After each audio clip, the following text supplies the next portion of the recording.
Hello, ladies and gentlemen, and welcome to, finally, the RoboCast. We are back, and it's time for Series 9, or 2, or 2017 Part 1. I don't know what it's going to be called by the BBC, but as we understand it, it's on BBC iPlayer it says Series 9, so I think that's probably what we're going to refer to it as, unless people have problems with it, in which case then we'll change accordingly.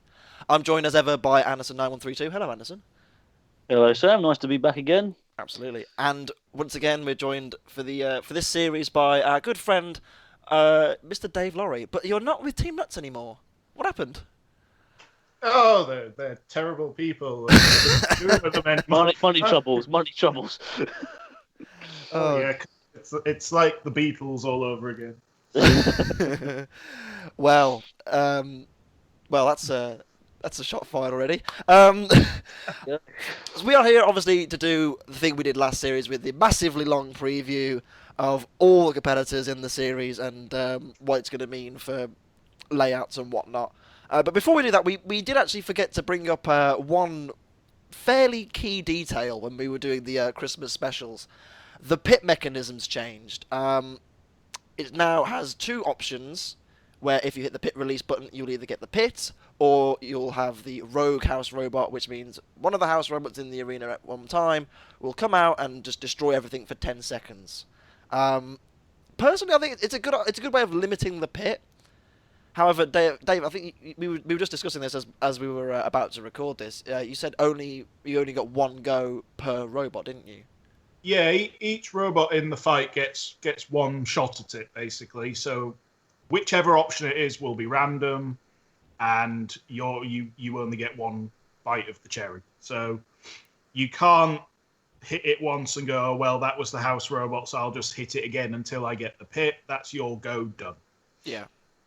So yeah, I think it was brought in to be a pit limiter, and I think it's quite a good idea. I will say that there was a lot of complaints last series, as you know, from what I could see, but the pit was used quite a lot. Yeah. Sorry. Yeah. The pit was used quite often. There were a lot of quite anticlimactical battles where someone was just pushed into the pit, and obviously this is Robot Wars. We love our pit. We don't want to get rid of the pit. Of course not. I think it wouldn't have been right without it. I think, you know, as much as I enjoy BattleBots for what it is, I don't think it has the same kind of charm as, say, with the pit, for example. It's a good leveler of fight, isn't it? Really. It's a classic. It's a Robot Wars staple, and it needs to remain. But obviously, they've tweaked it this year so that it's a bit more kind of haphazard, and I quite like it. Yeah. I like how they made it more tactical. Yes. I think they've made it more of a I mean, again, like, you know, the old days, just press the button, oh, in you go, happy days, la la la la. But they've made it a bit more of a tactical, and I like that. I mean, obviously, you know, robot combat is has a variety of different importances: decent weaponry, decent driving, decent reliability, and also decent tactics. Yes. So it's nice to see that they've added a bit of a tactical. I don't personally like the fact that you only get one shot at it, because I think that also limits the tactics as much as anything else. But that's just me personally. You guys can think what you want to think on that. I'm getting too old to care about other people's opinions these days. Oh dear. You're not that old, Anderson. Anyway. I feel it. Anyway. On Rogue House Robot thing, go on. It will be a random house robot out of the ones who are in the arena at the time, and it will go for the closest robot for 10 seconds. So that might be you. If everyone else is over the other side of the arena and you hit the button and you're closest, you're getting zapped. So that's more jeopardy in that as well. It's quite fun. We move all the house robots and just have dead metal. There you go. Happy days. I will say, like, this is another. You mentioned it was a good pit limiter. One of the other complaints of last series was there wasn't enough house robots, and I think this has also brought that forward as well, which is really nice to see. So it is nice to see that the producers are listening to the fans of the show and doing things around the criticism. One of the key things for this new series is people wanted more action from the house robots, and they are definitely going to get it. Absolutely. I would personally have liked there to be a separate button for the Rogue House robot, and then I can kind of forgive the one go per robot if there was two separate buttons. So Yes. each robot has one go with the Rogue House robot, each robot has one go with the pit. But then I get Or that. or they could have had a choice, so they could have gone for the Rogue House robot, but then they couldn't have the pit, or go for the pit, but they can't have the Rogue House robot. That might have But been then why would you go for the Rogue House robot button if you're closest to the house robot? I think it has to be unexpected, or it doesn't work. It has to be a thing where when you're driving the robot, you hit it in the knowledge that something bad might happen. Yeah, it's a good level, isn't it? Another interesting thing about it as well is it also plays into the psychology of it. Because say I was driving the robot and I'm like, God, I need the pit to open. Oh God, the house robots are coming. I'm not going to run away and all that. That would throw me off quite a bit. Also, another thing would be, oh yeah, the pit's open. Right, I've got 30 seconds. Go. It's sort of what plays on the psychology of it. It involves the driver more than just being a bloke standing in a pod. Yeah. I know what I'm trying to say. Leave me alone. No, I agree with you, Anderson. And I mean, when I went, because I can now say I was there. You lied to us. You told us you wasn't. Hashtag confirmed. It was exactly that. Like I wanted to, the minute my fight started, I wanted to open the pit, and the fact that this extra dimension was added meant that I was a bit kind of iffy about pushing the button. So it definitely worked from a driver's perspective. Yeah. I like it. It's good. Anyway, it now comes to the time where we must discuss the machines for the new series. Now, we have the draw in front of us. I suppose we should start with Heat 1, shouldn't we? Seeing as though it's going up in a few days. Our first robot is Aftershock, the returning grand finalist Shockwave from last series, but nothing like Shockwave from the last series. It's an all-new robot, and from my point of view, it looks absolutely fantastic. It made my nipples tingle with joy. No, honestly, Will Thomas. Sorry, Will Thomas. You've gone even higher up in my my love for you, because this machine looks beautiful. Because if I'm right in thinking, it's practically a heavyweight version of his featherweight Inertia XL. Yeah. If I'm 100% right in thinking, and that thing can be quite nasty. So it'd be nice to see what a heavyweight version could do, really. Dave, anything to add on Aftershock? Oh yeah, I was aware of Will's plan kind of before the series. He was very candid about showing me actual shots of the robot. He did tease a little bit, didn't he? I saw him tease a little bit on Twitter, but I from the picture he uploaded, he only uploaded the kind of the shovel thing at the front. I'll see if I can find that and edit it in here somewhere. He only showed the shovel at the front, so I was thinking, oh, it's just gonna be like Shockwave but with more bits. I thought. Well, yeah, I think the best thing about Aftershock is they took a gamble.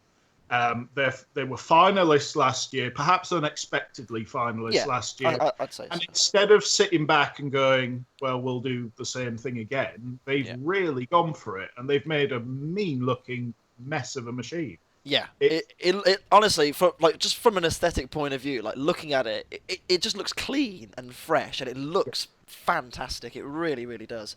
And I know. Sorry. Anderson, go on. I was just going to say I have strong respect for Will Thomas, because he reminds me a lot of W.J. Dykstra from back in the day. Because if I remember in Series 7, he said he built a new robot every year, and I like that. I like you keep on building new robots. I mean, he's got his robots, right? He's got like loads of them, obviously, and they're all completely different in different ways. And I just think bringing variety to each series is actually a nice thing. Instead of, don't get me wrong. We all love Chaos 2, but seeing Chaos it would have been 6 nice to times see in Chaos it, 3. Yeah, it would have been nice to see Chaos 3 eventually. So, yeah, mad respect. I think in terms of a step up, the like Aftershock and Shockwave are just incomparable. Like it's interesting because, like as we said, they were finalists in the last series. For them to make such a leap forward is kind of crazy, really. Because admittedly, they were pretty fortunate to beat Thor. I think even Will admit that he was fortunate to beat Thor in the manner that he did. With that said, he still did, and they were finalists. Completely, above board. They were, they deserved the place, and Yeah. for them to make a step forward like they have is kind of ridiculous, really. I think you're right. I think he would admit that his final place last time was kind of fluky in many aspects, and he doesn't want that to happen this time. So they've really gone for it. Yeah, exactly. And Dave, I believe this is the robot that you thought would win the whole thing, isn't it? Yeah, there was the moment where I got to the studio and I saw all the robots for the first time, and I just had an inkling that Aftershock was doing something more than anybody else was. They had the experience to draw on from last time and from Will and Ian's constant kind of competing on the live circuit and things, but this was just it was the one team where they'd gone, right, we're gonna go for it, and I was very frightened of it. To be honest, it's a very intimidating thing in the flesh, especially when you're next to it and it is big and heavy and chunky, and it's a frightening machine. It's something. It is something, yeah. But it's so beautiful. It really is. Anyway, I think that's pretty much Aftershock covered. Next, it is Beauty and the Beast. It really is. That's a nice way of describing it, Anderson. Well done. Our next robot is Cranky from the Killy Cranky team of last series, and it's nothing like Killy Cranky. Yeah. It's named after me. Well, they originally weren't meant to be in this heat. They were in another heat, which we'll get to at some other point in the discussion. But Cranky is a different beast to Killy Cranky on a real level. Yeah, in much the same way. It looks really... Go on. Oh, I said it looks really mean. Sorry. Yeah. I think, in much the same way as Will and Team Shock, the Cranky have really upped to gear.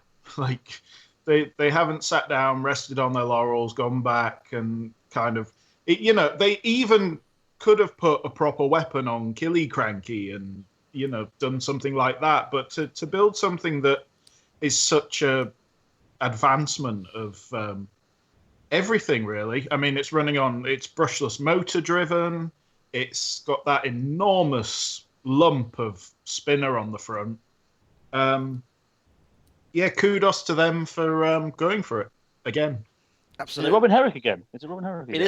It is Robin Herrick again. Yes. Oh, yeah, yes. It's the same team as last time. It's interesting as well because one of the fun little tidbits that I found of Killy Cranky was the wheels of Body Hammer, wasn't it? And this one has the wheels of Pussycat, which I think is quite fun. Oh, nice little nice little flashback. I think that's the next one will have the wheels of Killy Cranky. Oh wait, hang on, how's this working? I just feel but yeah, I honestly, it looks like much like it reminds me a little bit of Ironside from last series in the sense that it's not painted. It looks very dirty and industrial, and it's just like in its general look, and I think it looks the part. It really does. Proper grimy. That as it should be. Yeah, it looks like it's just been kind of wheeled off a scrapyard and it's formed itself. Yes, absolutely. Now, the next robot. Dave, you might know a little bit about this one. A robot called... is it Jellyfish? Boo. Oh, Cuttlefish. Yeah. But, Dave, this is actually your robot. Yeah, this might be my fault. Yeah. What are your thoughts on it, Dave, just out of curiosity? Oh, my thought, I mean, I'm probably the least fan of my own robot. I will say, Jellyfish has taken social media by storm. It really has. Like, a lot of people have really, are really liking Jellyfish because it's quite... Hashtag new deer talk. Well, hashtag Jellyfish for president. You heard it here first, right? But this robot, it's very simple, and I think its simplicity is very cool in that respect. A lot of people are like saying that it's a very, I don't know how to describe it. It's quite retro in its like design, but it's quite Dave. I know you'll be able to tell us a bit more about it. please do. Yeah, we really wanted to build something halfway between those do-it-yourself garage robots that usually evaporate in round 1 and something that actually could drive and actually had power and actually could do something. Now, of course, it's not really up to us if that became a thing. Even the best robots, even the best robots can go out in round 1 if you hit them in the right place. But no, we wanted it to kind of look like a total mess, but then kind of try our best to defy those expectations. Just put a picture of me on there, mate. You done it. There you go. Because I actually remember you telling us, last year I believe it was. Going back a bit now. Confession time. We've known about Jellyfish for a very long time. It's like since before the end of the first series. Like this is a long time coming. We've known about Jellyfish. Didn't you say your plans were to like do the opposite of what everyone else was doing? Because everyone was like using much smaller motors, much smaller batteries, making a small compact robot. You were like, nah, sod that. I'm going to put the biggest batteries in, the biggest motor. Yeah, there was quite a lot of that.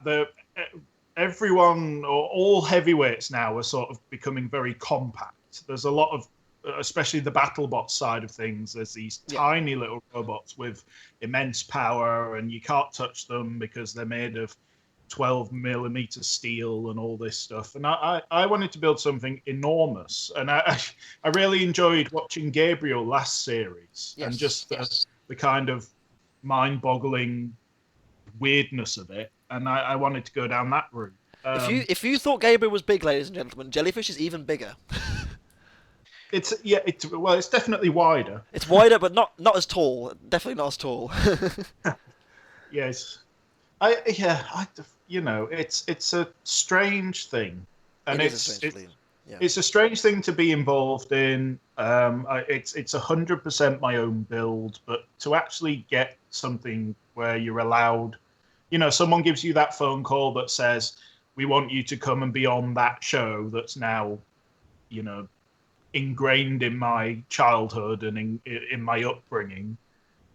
That's pretty cool, but I really thought that we had to go somewhere that nobody else was going in order to get to that place. And it worked. Yeah. It worked. I mean, you were there. Yeah, exactly. I was there. You was there. Yeah. I mean, I'm sure we'll discuss Jellyfish in a lot more detail next week when we actually see it fight. We'll. Is that the one where I have to be strangely absent and you bring in someone else to talk about? I'll see if we're all. Yeah, we'll have Will on for that one. I was going to say we'll get Will on next week. Anyway, after Jellyfish, in fact, comes your good friends at Nuts 2, in fact. Yeah, who'd have thought that we'd be in the same heat? I know, drew together. And against those horrible people, as you put it. Yeah. Super random. Nuts 2, again, all new and a vast step forward in terms of power, because it's something else. It's a lot more compact now, isn't it? Well, yeah. As Dave just said, the heavyweights are getting smaller, and Nuts is no exception. I mean, because you showed me a picture of the two of them next to each other, didn't you? And the new Nuts is, about a quarter size smaller. Then, Rory wanted it to be a step up, but he also wanted it to look like the original Nuts, and I think he's done a great job in terms of keeping the aesthetic design, but making it look more kind of series, second series upgrades, like a Mark II in a sense. Yeah, it's a Mark II, and it's much more compact. It's a much more solid version of Nuts than the kind of rickety old mess that we played about with last time.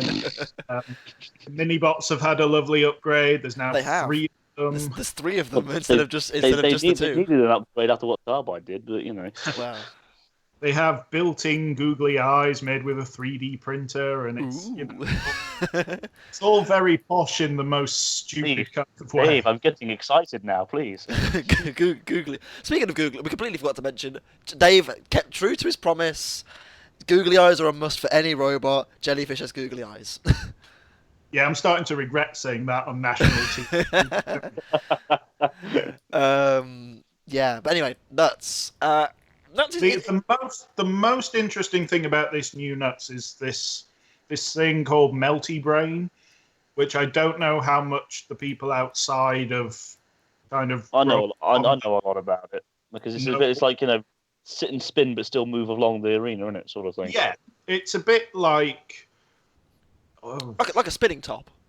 Yeah, it's like all those robots that used to have to. It's like a Beyblade. If you ever did that. Beyblade childhood. There you go. That's the generation I'm talking to. So it can spin at immensely high speeds, but also drift about the arena whilst it's doing it. Yes. So it doesn't have, the opponent no longer has to come in to hit Nuts when it's spinning round. Nuts can go to the opponent. In theory. It's something that's rarely done. It's been done quite a lot in smaller weight categories, but it's rarely been done in heavyweights. And I actually look forward to seeing that because I've never actually I've heard of Melty Brain, but I've never actually seen it done because I could never find videos of it or anything like that. So I'm looking forward to seeing that. Actually, to be honest, that'll be quite a nice little thing to see. It's worth having a Google. If you go onto YouTube and put in Melty Brain Robot, you will get a lot of examples of the smaller weight categories in testing, and it really is an impressive thing to watch. I do recommend it. Yeah, it's pretty fun to watch happen. I'm sure we'll hear a lot more about the Nuts Jellyfish rivalry as well next week, but when we get to that. But next up is a moment of history, I believe, other than Widow's Revenge, Tomahawk are the first all-women's team on Robot Wars. Yes, and about time too, eh? Absolutely. It's only taken them, nearly 20 years. Hang on, yeah. See, Series 5 was what, 2001? Yeah. 2001, yeah, so...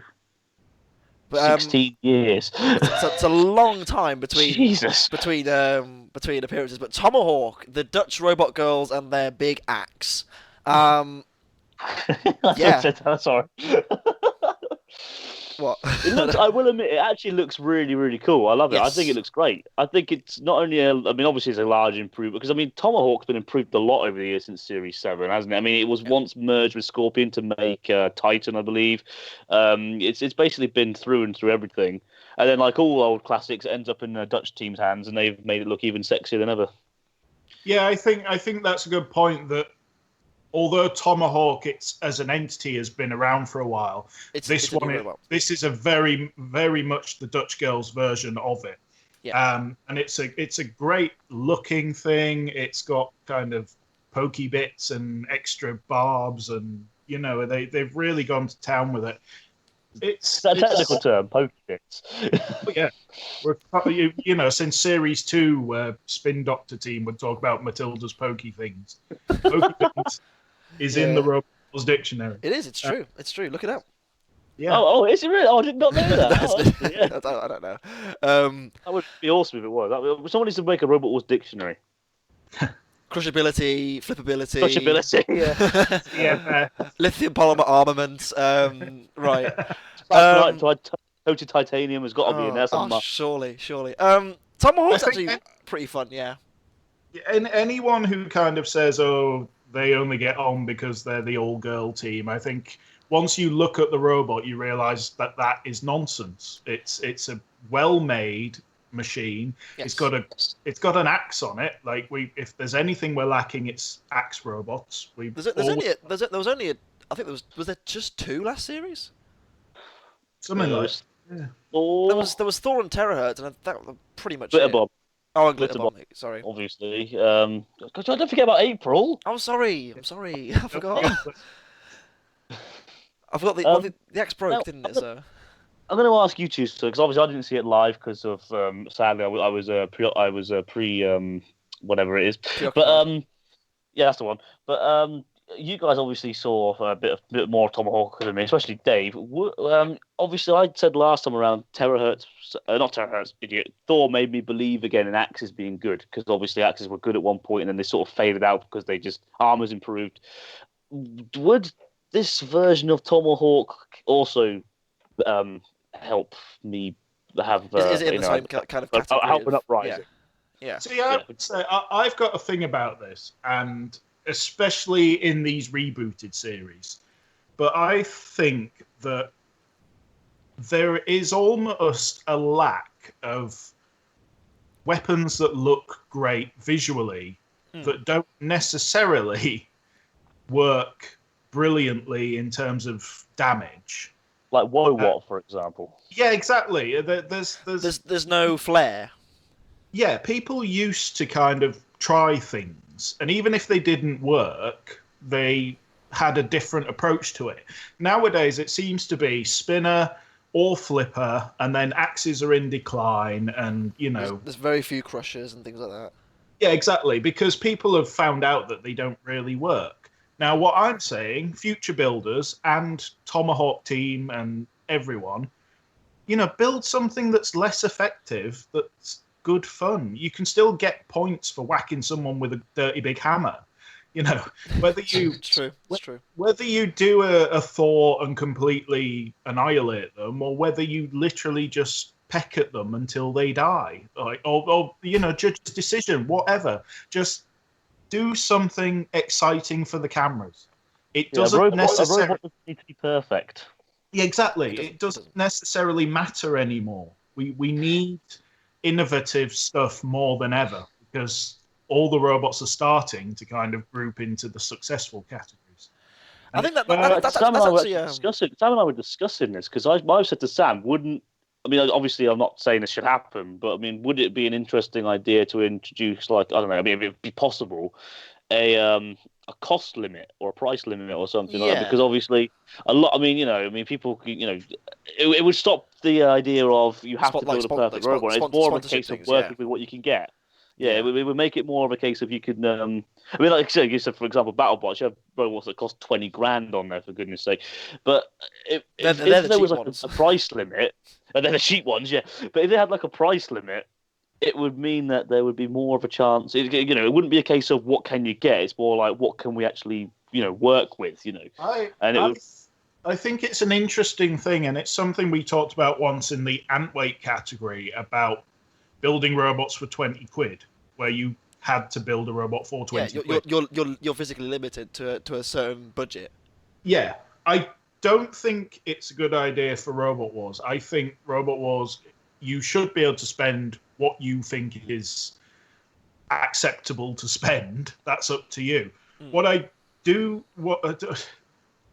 you talk about limiting, I think the limitations is the fact that it's a TV show now, and the fact that a producer is not going to sit and look at your copy of Carbide where you're going, oh, it's like Carbide but 50% more powerful or whatever. They'll just go, well, we've already got Carbide. Yeah. So those kind of designs kind of get caught in the net at production stage. And if you want to build a robot for the show, build something that they haven't seen or that's lacking. So like Jellyfish. Like the Jellyfish, exactly. Yeah, and it may not cement your place on the show, but you'll have a much better chance of standing out. Yeah, and absolutely. I think that's where the limit comes in. I think the limit is basically the amount of places they have. Yeah. There's only 40 robots in this series. They're not all going to be spinners. They're not all going to be flippers. Although with that said, a lot of them are spinners this time around. We did notice that. Yeah, spinners have become have had a rebirth, haven't they? It's scary. Spinners is it's every producer's favourite because they're the big TV visual ones. Yeah, they're a big wow, aren't they? Exactly. Yeah, and they're also the kind they're the one type of weapon that's actually advancing. Spinners are getting more dangerous, whereas pneumatic flippers and hammers are kind of at their limit until someone comes along and does something brand new with that technology. we've kind of seen the best of that. Yeah. Whereas spinners are in a new category all of their own. Like, you put any spinner from now in with the old ones, and the old ones would They get sent to Narnia, don't they? Yes. So tie that back into Tomahawk. Tomahawk looks cool. It's great that they're in there with an axe that does the business. And if you go on their Facebook page, you can see them smashing up TVs and things. Their application video is amazing. And they got on the show not because they're women, but because they're bloody good engineers who are having a laugh with it. And their robot's fantastic. Yeah, exactly. And remember, guys, purple is power. Purple is power. We'll move on to... Well, are we going to be praying for Gabe this weekend? It's time for Sabertooth, the revamped Sabertooth, to enter the fray. And I don't know about you guys. It looks very BattleBotsy. It does. Like you look at it and it doesn't. I don't know how to explain this, but it looks very Americanized. I don't know if that's even a thing, but it just looks that way. Not that it looks bad. It's a cracking looking bit of kit, but I mean, I'd like to go back to what I said earlier. You know, oh god, was it someone about different robots every year? Again, Gabe is another guy who has always come back with a new robot. I mean, you look Series 5, Series... I mean, okay, they're all named the same and all coloured the same practically, but they've all been different robots. Series 5, 6, 7, last series, and of course this series, there isn't even a scratch of similarity between any of them, apart from the fact it's called Sabertooth and it's got a bit of yellow on it. And it spins. And it spins. So, fair play, Mr. Gabe. Fair play.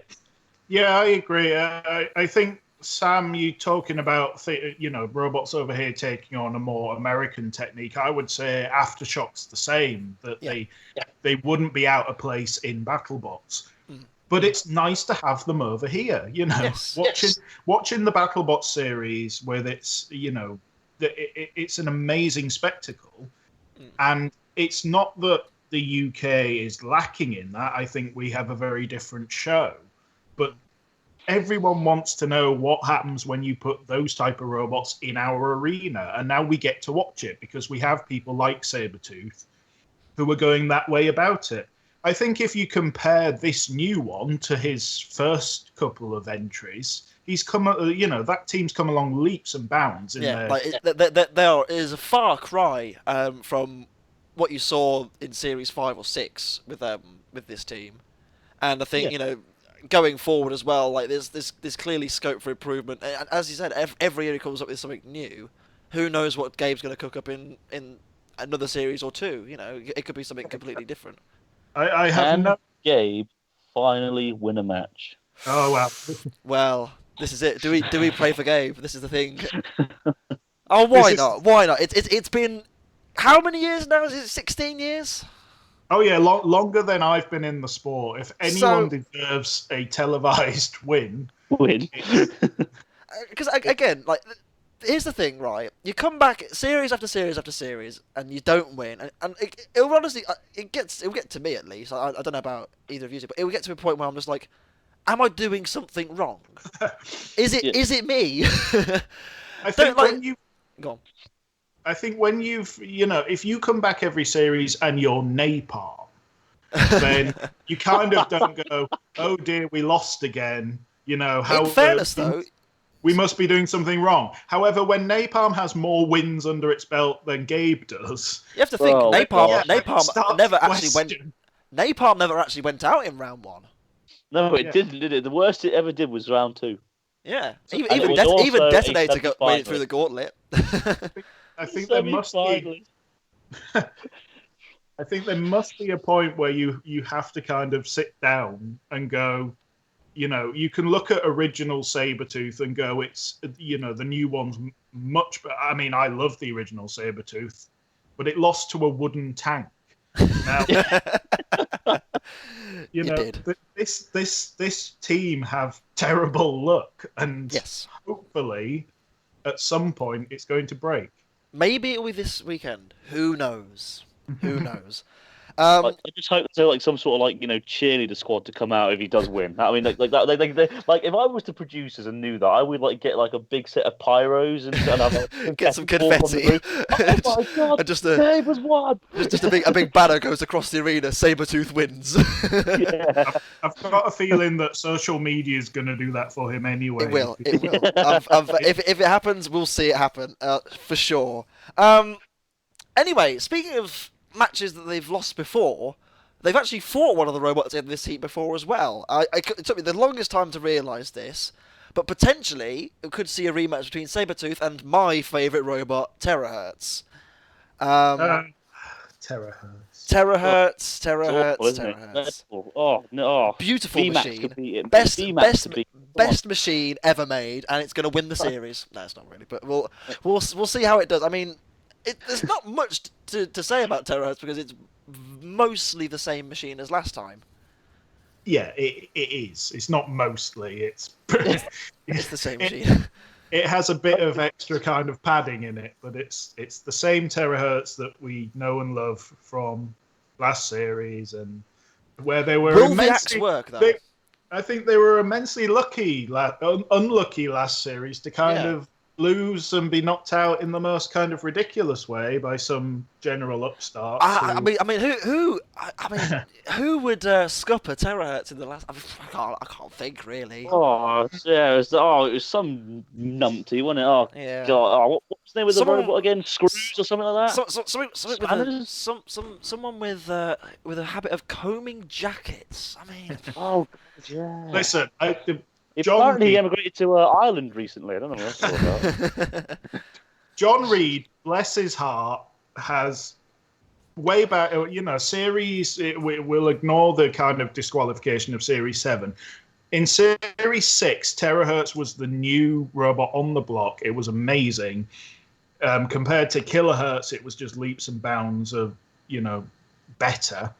And then it goes away for a while, Robot Wars disappears, and then Robot Wars comes back, and John Reed has just had to deal with nothing but nonsense ever since. Yeah. You've got all the madness last year with us, and he's back in our heat again. He's now got 2 separate robots to play up. I feel so sorry for this man, who clearly... He's never got that bloody nuts thing again. He might. Yeah, he might. He clearly takes robot combat seriously. He's one of the guys who does it properly, shall we say? Yeah. And he's in with us crazy people again. Will his experience with the D help him? That's the real question. I think we're gonna move.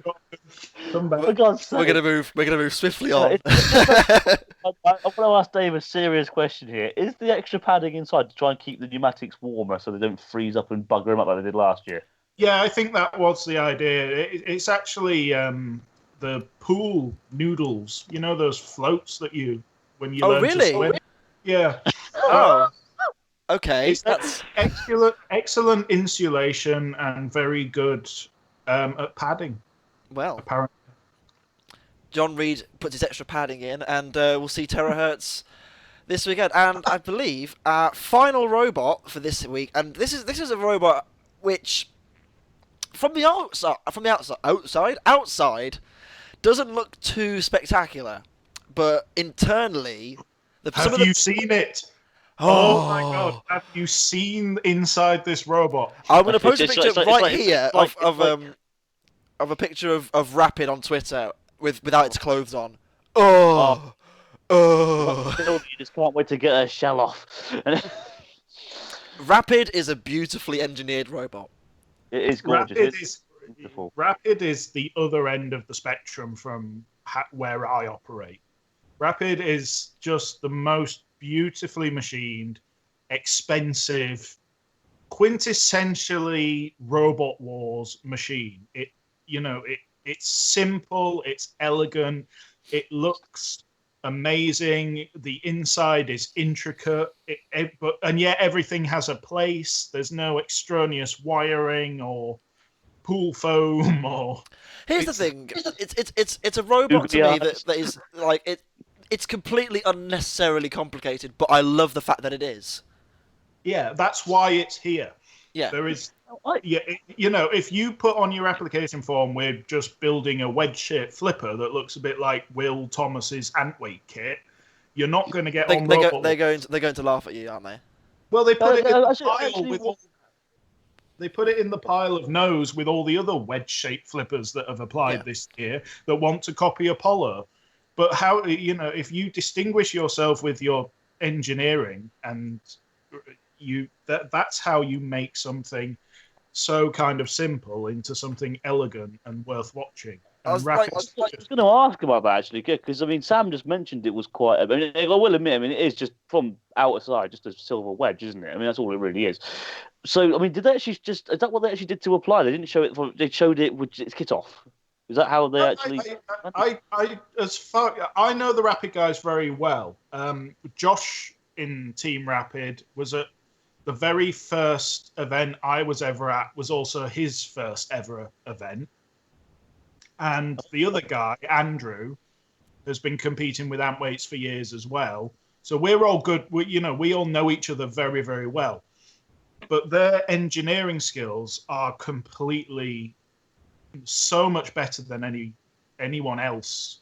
Even in even in Robot Wars itself, so you'd say this is probably like the most technically advanced machine to have ever competed in Robot Wars? I would say so, and I think once. Wow.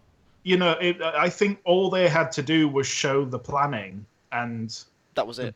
Yeah, and the producers went, okay, if these guys can actually pull off what they're suggesting, and obviously they can because they clearly know what they're doing, then we want that in Robot Wars, and I'm glad that they did.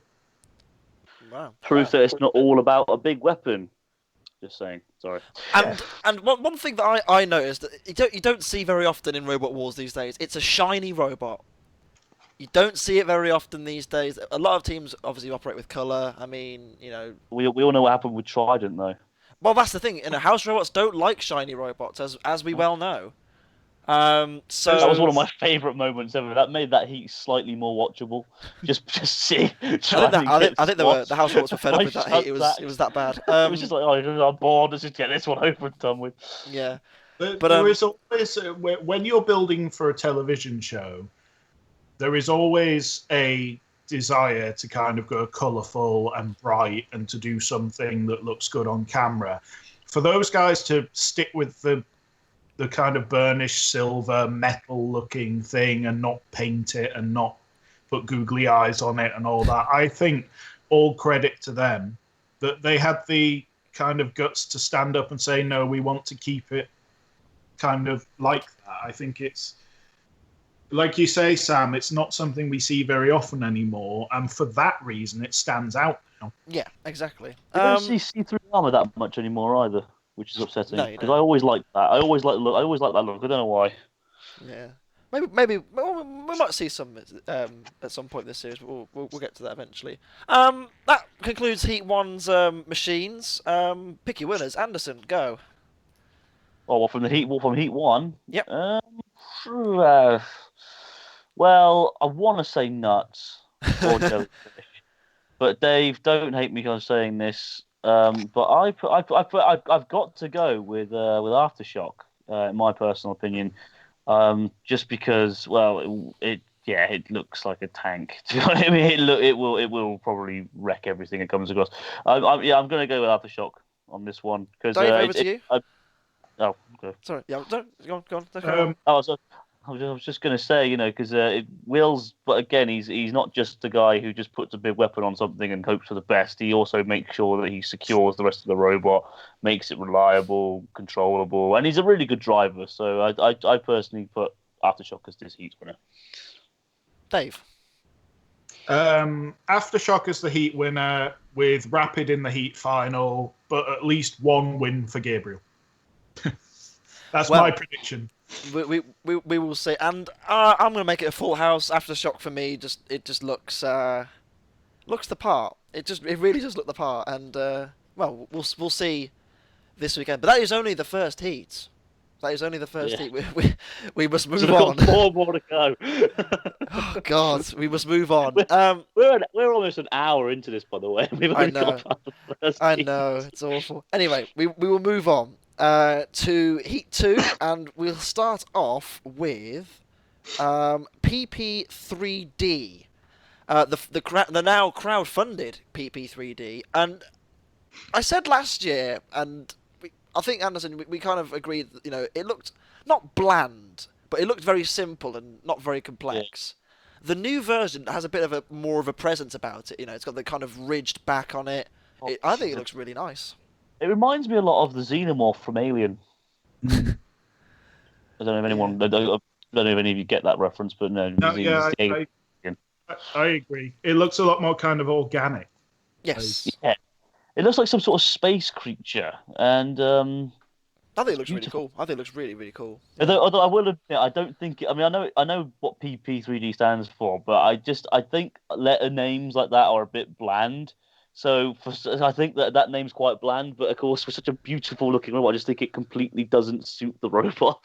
The name PP3D, but I mean, I understand why it's called it, obviously. But yeah. That's just me personally. One important thing to know about PP3D is the huge power increase. I can't remember where he posted it, but the team posted. I think it was on their Facebook page, saying that the disc energy has gone up from 20 kilojoules to 65 kilojoules, which is quite a large leap That's forward. over 3 times the amount. Yeah, yeah. So yeah, I mean, it wasn't. It wasn't a pussycat last year. It wasn't lacking either, was it? Yeah, so that's quite a frightening figure. The only thing I'm worried about is that it last year it KO'd itself a couple of times. Yes. With all that extra power, what will happen to it this time? Yeah. Well, I can say one thing about PP3D this year is it turned up with more spare parts than anyone else. It had a spare absolutely everything. So, he was gunning for it. Gary Cairns was absolutely gunning for this series.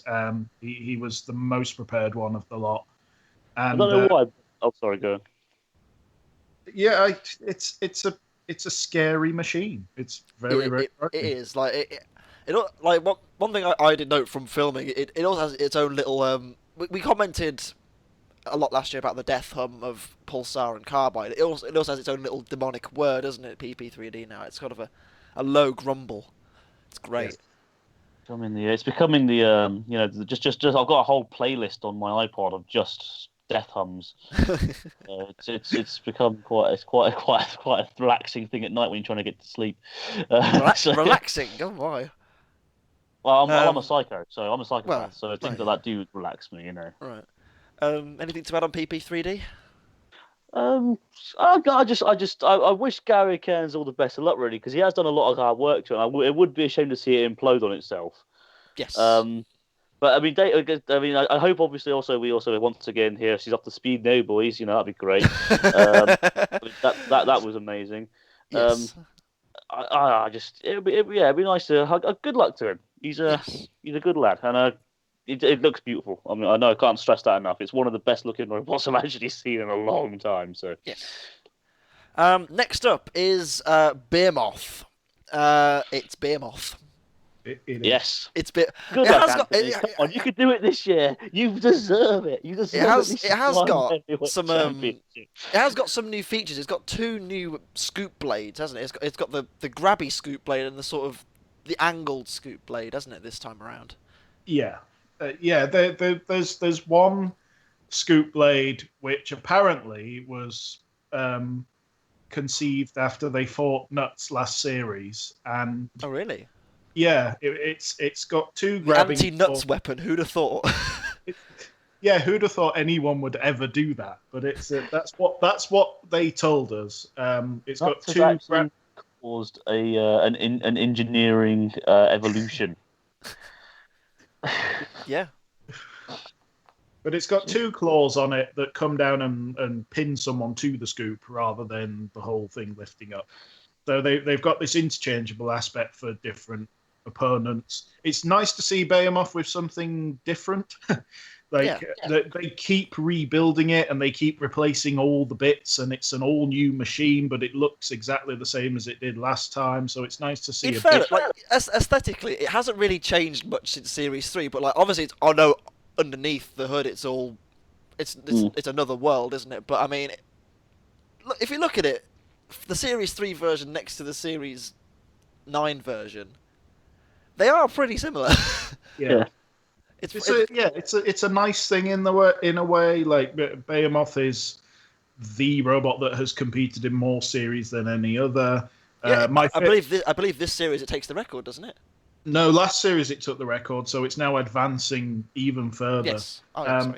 My favourite fact that came out of this series is that the young team captain of Cherub, who's also in this heat, wasn't born when Behemoth first took part in Robot Wars. God, that makes me feel old. Oh dear. Jesus. Well, actually, I'll tell you something else. I just realised this as well. Not just now, but a couple of days ago, I was thinking about Orte, and Ian's youngest son wasn't born when Robot Wars ended. Yep, that's true. That is a horrifying thought. Yeah, it is. That is a horrifying thought process. It is. God damn it. I feel so old. Anyway, seeing as you mentioned Cherub, Dave, I think we'll do Cherub now. Cherub is a kind of a subsect of the Gabriel team from last series. Obviously, Gabriel, unfortunately for this series, my heart breaks knowing that they're not back, but unfortunately, that is the way it has to be sometimes. But Cherub, I think it was rebuilt, wasn't it, for this series, or at least modified in some ways. Cherub is one. When Cherub was announced and the pictures came out, a lot of people said it's not the best robot. And what happened when anyone posted that was you immediately got every roboteer from the live circuit saying that Cherub is so difficult to beat. And Cherub wins so many fights on the live circuit. It is an unassuming, quiet little robot, but it is so difficult to beat it. I cannot stress this enough. I'm also fairly sure that Cherub has the average youngest team age in ever, because I'm fairly sure 3 of them are under the age of 10, aren't they? Something like that. They're all Bloody hell. I will say this, though. Cherub reminds me, not looks-wise, but it reminds me a lot of Onslaught from the original series. The sort of small, plucky little terrier, as Jonathan Pierce used to call it. Hard to get hold of. Razor proved that, Razor couldn't really crush into it. It had to result in Matilda flicking it over to win. It was a nippy little character with a little lifter on it, and it just, it got stuck right in, and it was difficult to beat, and that's exactly what Cherub is. I think Cherub, a good way to describe Cherub is kind of half Onslaught, half Panic Attack. Yeah, I was going to say it's kind of like a modern day iteration of Panic Attack, isn't it? Panic Attack, there was nothing destructive about Panic Attack. It was all clinical, and it was all tactics, and it was all driving. And Cherub, this is where Cherub comes in. It doesn't look like the most exciting robot out there, but it's a tough little compact thing. And when it does its little handstand celebration, it's absolutely adorable. That is really cool. Yeah, and the little wings up. Yes, the little wings they've added to it just make it that little bit cuter. I just think it's just a nice little polish finish. Yes. Moving on, we have another unlucky machine from last series. They've also fought someone in this heat in the last wars. Eruption, with their all new spinning drum on top of the flipper. Yeah. I was quite surprised that they didn't do so well last year because they had a hard heat. They had a really hard heat. They had a hard heat, but they are on the live circuit like the new Chaos 2, weren't they? I mean, they won back-to-back UK Heavyweight Championships. Very few of their matches went over a minute or even over 30 seconds. Actually, now I think about it, due to the fact that Michael Oates is a very talented young driver and knew how to get behind robots to get them to the sidewall quickly to get them out of the arena. So when it didn't really do much, I was actually quite surprised. See, I think Eruption was possibly the most unlucky robot last time. Because if we think about it, that judge's decision with Storm 2 that could have gone either way, and then that one hit from PP or a couple of hits from PP3D, and then they both sort of stopped working. It just happened to it was almost but not quite. And I think for it to end on, I think it ended on 3 points after it was one of the few robots to beat Apollo. Yes, I mean that's one of only two. One of only two to be followed by KO as well. Yeah, exactly. So it ended its heat last time on a measly 3 points. Yet its other two fights could have gone either way, and I think they really are back to prove a point. It's even Dara last series was saying this is a good robot. Why is this robot not on any points? And it just shows the way that the groups can go sometimes. Yeah, and it's nice to have them back. They have a point to prove, and they have a reason to come back more than anything. Did you just say that they have a new spinning drum, by the way? Because I'm going to be honest, I haven't actually seen that. They have, so where they had the claw last series, that's also returning as an interchangeable weapon, but they put like a featherweight drum on top as well. Yeah, the idea of the drum actually going to hit anything. I mean, it's quite high up. The idea is not to kill, it's not to rip people apart. The idea of that drum is that if someone runs up the front, the drum will take a little tiny nick out of the front of their opponent, which will then mean that they can get under their opponent. Yeah, the ground clearance is scuppered then, isn't it? It's a very... Oh, I see. It's tactical. It's more, again, tactics. I like it. It's a very clever little thing. And it's not a spin. I wouldn't call it a spinning weapon. I would call it a sort of tactical... A nibbler. Yeah. And I think that kind of thinking should be rewarded, as I've said in earlier in the day. It feels like. But first nibbler since Dark Destroyer 2. I think personally, I mean that would probably come under an original entry award winner, or at least a nomination for it. It's nice to see them thinking. Yes. Hashtag bring back the awards. Anyway, we'll do our right at the end of the series, I'm sure. Moving on, we'll go to Cobra next up. Cobra is a bit of an amalgamation of every Dutch team ever. Dutch and Belgian team, I should say. Because we have one of the guys from Tough as Nails from last year, another guy from Tough as Nails who was originally part of Gravity, and then two other guys that I don't really know. Surely one was Pika 3. Surely. Yeah, I think one of them was one of the Pika team, I'm fairly sure. But Cobra is essentially Brutus with a claw on top of it. Yeah, anyone who's seen Brutus on the live circuit knows that this thing it's basically Tornado times 10. It's just it's a beast. It is a beast. It's this tough, compact 4-wheel drive ramming thing, and it's the motors in it are ridiculous. Like they're absolutely indescribable. And they've stuck a grabbing claw on the front. Partly, active. You have to have an active weapon.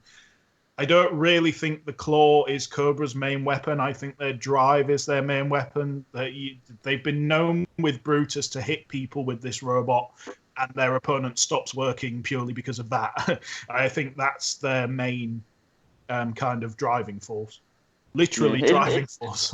Yeah, it looks great. What I like as well, I mean, because that is not something that's often been done. I mean, the original Storm, which we never saw, obviously, but was before Storm 2 was made, was a 4-wheel drive robot with a claw on the front. Yeah. I can't actually think of many others. I don't think there were any others. I mean, Suicidal Tendencies you could argue, but that was a tractor robot, not a 4-wheel drive pusher. Yeah, so. It wasn't about its power, was it? Suicidal Tendencies. Yeah. So it was. I mean, this is more of this is actually again something that I'm actually surprised that this hasn't been a more used tactic, because I've always I've got an imagination that extends like a million years, and I always imagine as a kid you always imagine building robots. This is actually an idea that I had once. One of the many designs I had go through my head when I was a kid. What was to have a 4-wheel drive grabber, and I was like, why did you never see them? I mean, I thought that would be an amazing designed to have, and I think Brutus will prove that because, like Dave said, it's got an amazing drive. Not Brutus, Cobra, sorry.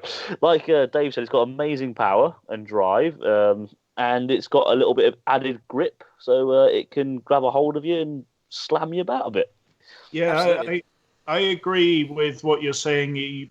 You're surprised that something like Cobra hasn't happened already. It seems it's definitely a Robot Wars machine, but when you kind of look at the past, there's nothing there. There's no real parity. Yeah, it seems obvious, but when you think about when you're like us and you're very nerdy for Robot Wars and you know every competitor, it kind of also doesn't really compare to anything. Yep. Yeah, people like that are nerds. Yeah. Weird. Yeah. Who do that? Yeah. So, anyway, wait. Moving on. Actually, we're gonna move on a robot which is very important to Anderson because this is the robot that he thinks is gonna win the series. Hobgoblin. Mm-hmm. Now, my reasoning behind this is one of many. I've got quite a few. One, well, first of all, it looks fantastic. Yes. I mean, it really looks fantastic. And secondly, is that beautiful-looking weapon of it. Now, I've watched some featherweight battles over the last few years, and the type of spinning, I guess you could say, it's a mixture of a bar and a drum spinner, isn't it? The egg beater spinner. The egg beater spinner, we'll go with that. And some featherweights have actually had that type of spinner on their robot, and they're just so powerful. They actually act as like a spinning flipper, to the point where you quite happily see some featherweights go flying. And I really wanted to see a heavyweight version for a long, long, long time. And when I saw Hobgoblin, I was like, oh. So I'm very happy. Sorry, you were like, what? I was like, That's enough. All right. Anyway, sorry. So yeah. I think. I mean, is it 4-wheel drive? It looks like it could be 4-wheel drive. Yes, it is. Yeah. Yes. So of course that's also going to give it some oomph behind the drive. So I mean, imagine that big, beautiful weapon that's spinning. How fast does it spin? Do we know how fast it spins? Fast. It's not. Fast. Yeah. It's not pokey. It's a Dave, proper. you know Harry quite well, who built this, don't you? I do. Yes. You're good friends with him. I mean, I'm sure you'll be able to tell us a lot more about Hobgoblin than what we know. Well, how highly do you, as someone who's competing with him and has known him for a while, how highly do you rate this in terms of what's around it? Well, Harry is he's difficult to quantify because Harry usually has quite a similar attitude to me in that he'd like to build something kind of daft. And a lot of the competitions I've been at with him, he's built crazy things. So to see Hobgoblin arrive and to go, oh, it's quite a serious bit of kit, don't get me wrong, Haz is a great engineer. He built silly things really, really well. But they were still silly. Yeah, and so Hobgoblin is compact and small and has this amazing lump of a bar on the front.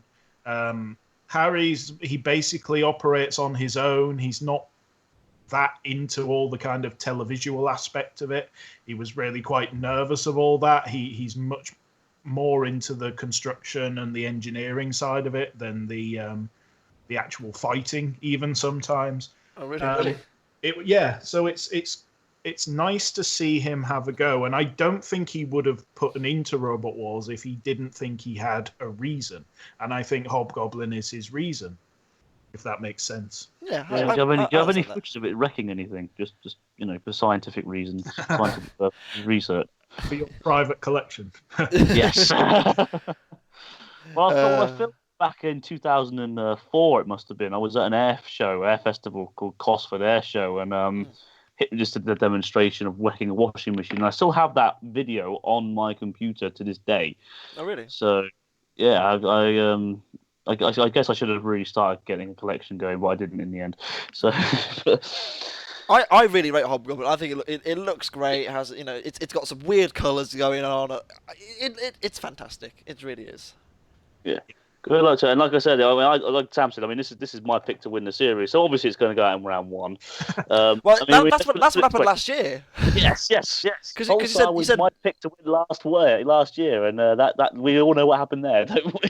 technically it went out in round 1, but obviously it had another chance. We'll see if Hobgoblin fares any better. I think we'll move on to Push to Exit, which is the new machine of Shane Swan and Team S-Tech.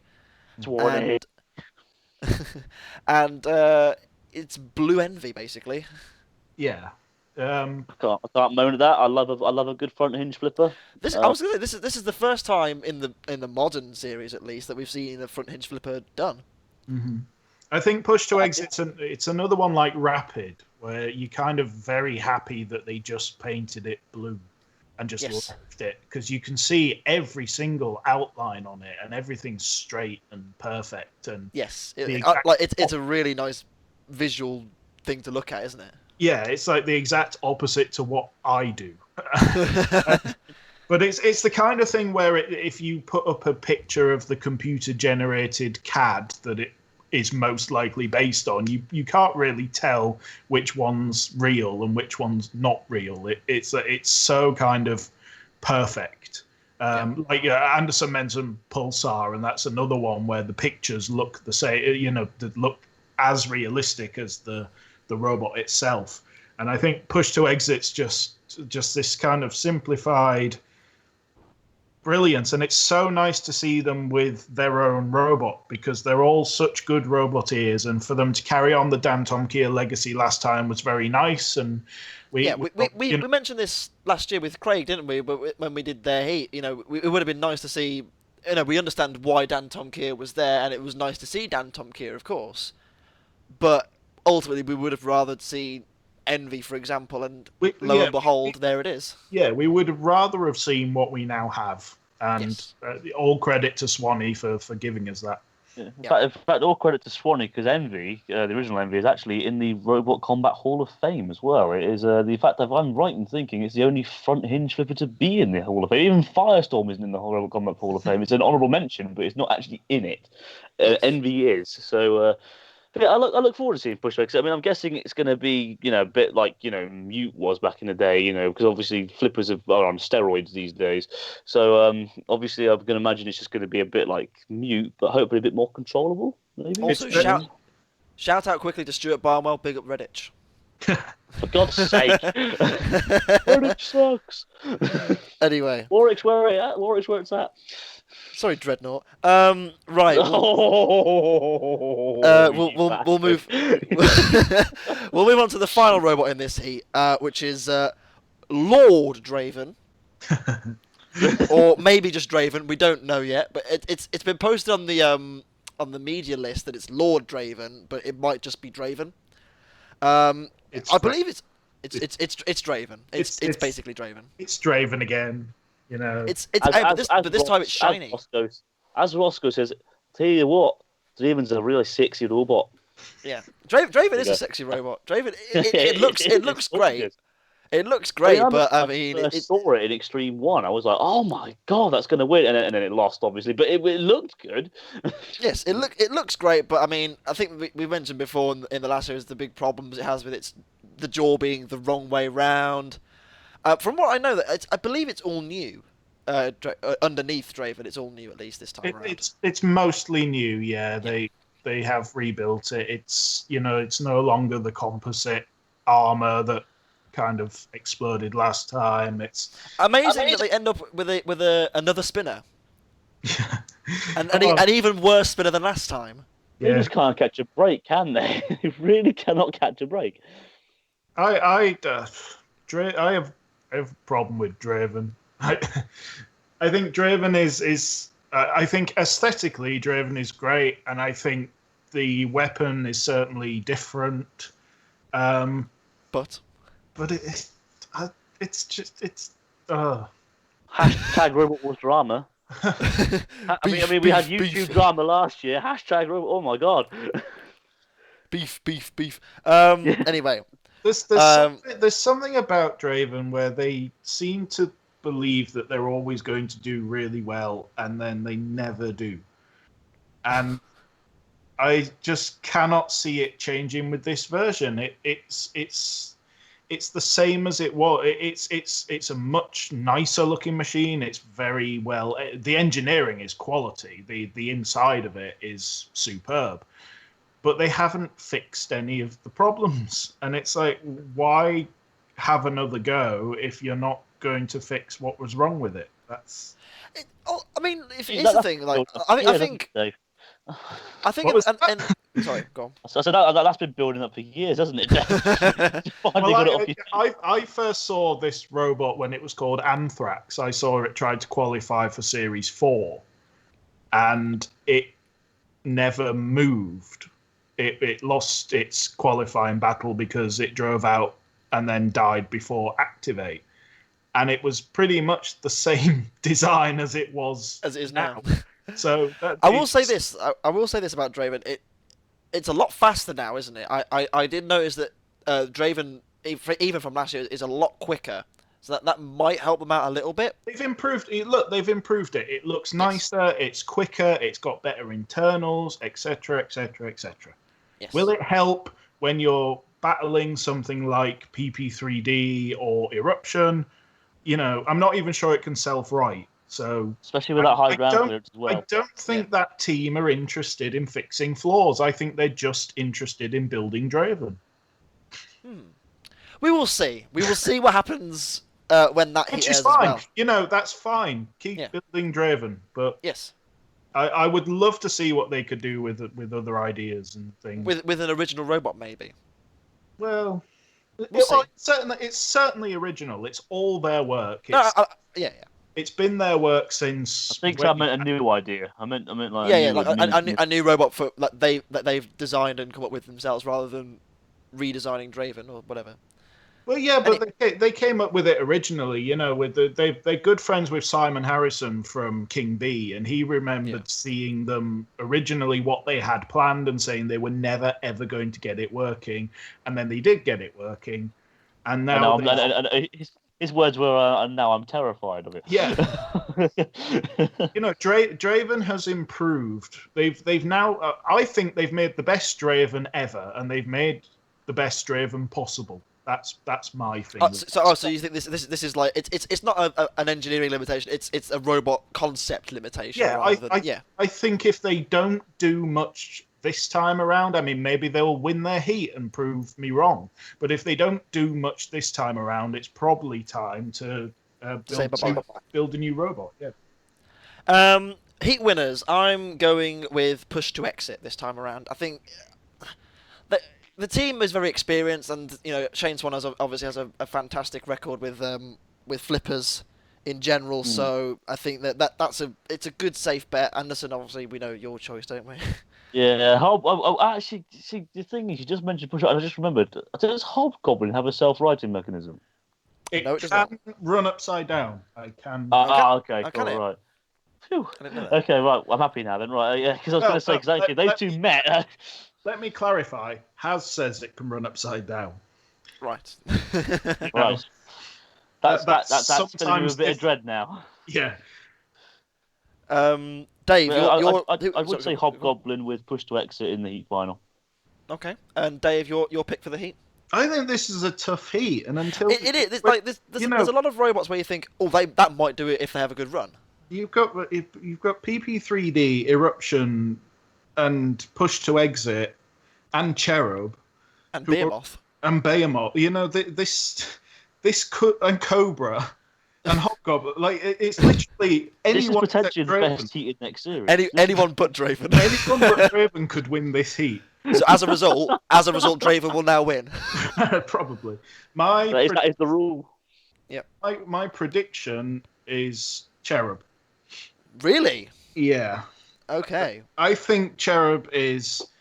I don't think it's going to set the world alight. I think people might find it a little bit kind of sheepish. It's not. I don't want to get controversial or into anything, but I don't see why we've got Cherub and not Gabriel again, personally. But Cherub pray for Gabriel. Yeah. Cherub wins things. Cherub wins things all the time, and I think people looking at it online and the pictures and going, well, that's not going to be very good. I think they're going to be very surprised about how it actually copes with itself. That's my prediction. Maybe it'll be out. Maybe Draven will beat it. Who knows? the devil and the angel. Anyway, we'll move on to our next heat. Our next heat starts off with we'll start with our friend of the podcast and all-round nice guy, and everyone on the internet loves him, Craig Danby, and Foxic. Everyone. Hashtag love for Danby. Everyone on the internet loves him. Foxic, as we mentioned before, all new for this series. We showed it. Foxy Foxic, exactly. Foxy Foxic. This thing's gorgeous. Yes, absolutely. This looks like a cartoon character came to life, and it's hard to imagine that it's made out of metal and kind of nasty things. It's a picture. It's an absolute. It is a really nice. Just aesthetically, it's a nice looking machine. The other Foxic looked too cute. This looks mean and menacing, but pretty at the same time. It looks like it's got razors for its back. For God's sake, it's such an advancement. It's like, I know Foxic. Like, let's not. Let's not pretend here. Last series, he had a lot of problems. He had some issues. Yes, he did. Everybody knows they had some issues. Craig's now back completely on his own. So yep. For reasons we'll discover shortly. Yeah. He's not, it's fully in Craig's hands this time. And again, like Eruption, he has a point to prove. He has more of a point to prove than Eruption because last time Foxic was quite terrible. It was. Around the bush. It was though. Yeah. We can't forget what happened between them and Mr. Speed Squared. Oh, God. We can't. But anyway. Foxic. Speaking of. Speaking of Mr. Speed Squared, they're also in this heat. But I think Dave, you've discovered a better name for it because from what it looks like, at least. Oh well, yeah. When he wheeled it in, and it was kind of like half the height of the last one, I said, "Oh, it's Mr. Speed Squashed," which I think is a much better name for it. Absolutely. It's so flat. I had no idea where they put it all. Like, I was looking at where do they put all the weight? Well, not just the weight. Like, where are the components? Like, it's like I mean, I've built a flat robot, but you can see you can see where the bits are. Like, I genuinely can't fathom how there's a spinner motor and drive motors and speed controllers and everything in that UFO. It's again another vast improvement over the last series. Hopefully, this time they've built a robot that doesn't explode itself every time it spins its weapon up. I think durability's there. Yes. Achilles heel. Yeah, that's something else this team have struggled with is reliability because they I mean, apart from the first Trouble and Strife, which lasted until the decision, Revenge, Trouble and Strife always broke down. me and Dave were discussing this a couple of days ago. Like, we were saying about how it makes it through the first round no problem. It doesn't die once. Well, the first round it's always impressive. Like last series, it was easily the most impressive. And then just nothing. Like, it just seems to. They seem to build it with enough grunt in it to take things out in round one, and then just sort of fade. Yeah. Just fade and die. It's a shame, but go on. Hopefully they fix that. Yes. I know I mentioned Beyblades earlier. This is a Beyblade. Yeah. I'd like to see more from it. I like the team. I love the way that they're doing things differently. Like Mr. Speed Squared looks like nothing else in Robot Wars. It's a great thing to look at. It's grungy and ridiculous, and I hope they've sorted their issues. We'll see. Moving on. From Mr. Speed Squared, I think we'll go with my tip to win the series this time, and that is the mighty hammer of Thor. Jason's back with an all-new Lord, this looks good. It does. Like, you can see the the improvements already. Like the reason why I think this will win the series is because the only thing that really gave it any trouble last series was Carbide. I know it lost to Apollo and TR2 as well, but that was already because it was wrecked by that point. Zombie Thor. Yeah, zombie Thor. Jason's gone away and he's thought, right, how do I stop Carbide? With a big spinner deflecting wedge. He's put that on the front, and it's permanent now. So my thinking is that was what he was missing in the first place. Instead of having it built, to bolt on, have it actually part of the robot design in general. Last series it was aluminium, and this series it's Hardox. Exactly. So my thinking is Thor this time around is going to be very difficult to beat. I think last series it was by far in a way the best axe bot in Robot Wars history. And it was so nice to have a wild card that nobody could argue with. Yes, that was a nice thing as well, because maybe Gabriel. The only thing I would say was close as Gabriel, just because it never actually got immobilized. Yeah, but Thor was definitely the right choice. Absolutely. Thor, I agree with that. But Thor or Gabriel deserved it, but I don't think anyone when Thor was announced went, "Oh, well, that's a stupid decision." No. It's a shocker. It's Thor. Yeah. I love this robot. I really, really love this robot. It looks great. It's got a great big hammer and a big scoop, and it's all shiny and red's always good in my book. It's my favorite color, and it's everything. It's lovely. Jason, you are a god yourself, man. Quite literally. Literally, yes. And in all honesty, whilst my prediction is Hobgoblin, I would love to see Thor win, because Jason deserves to hold that trophy. Yes, he does. He wants to win. I mean, when I saw him say I would love to watch Robot Wars last series in his little promo video, I felt this slight unexpected tug on my heartstrings. It would be a good moment, I think. And it'll also be a good point of saying, no matter how far you come, you can always still go and win it, because, like, obviously you look at the original Thor and you just think, what the hell is that? What with his tinfoil pincers? Yeah. And ask him what those are made out of, because that was ridiculous. Probably was tinfoil.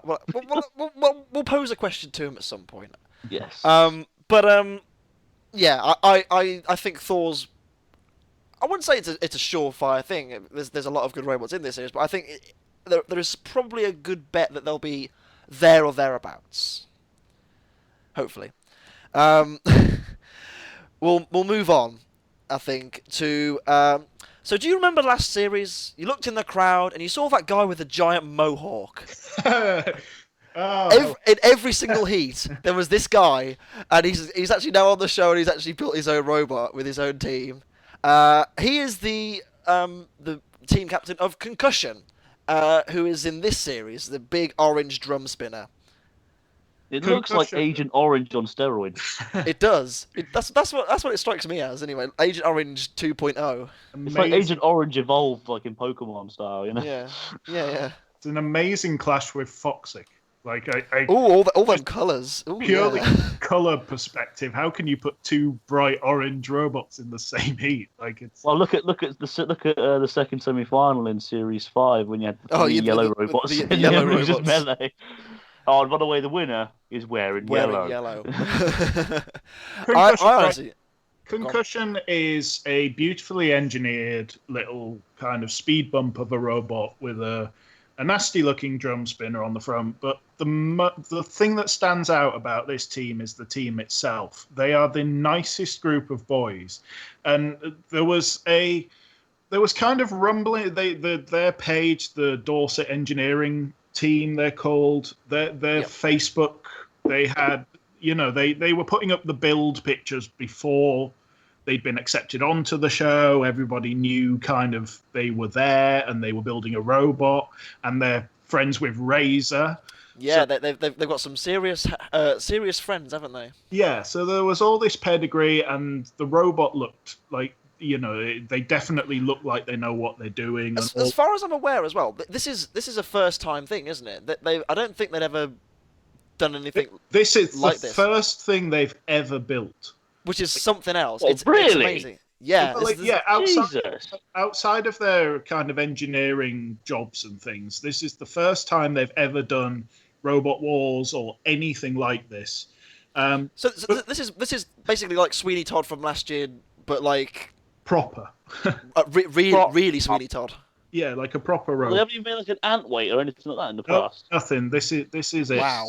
This is ground zero debut.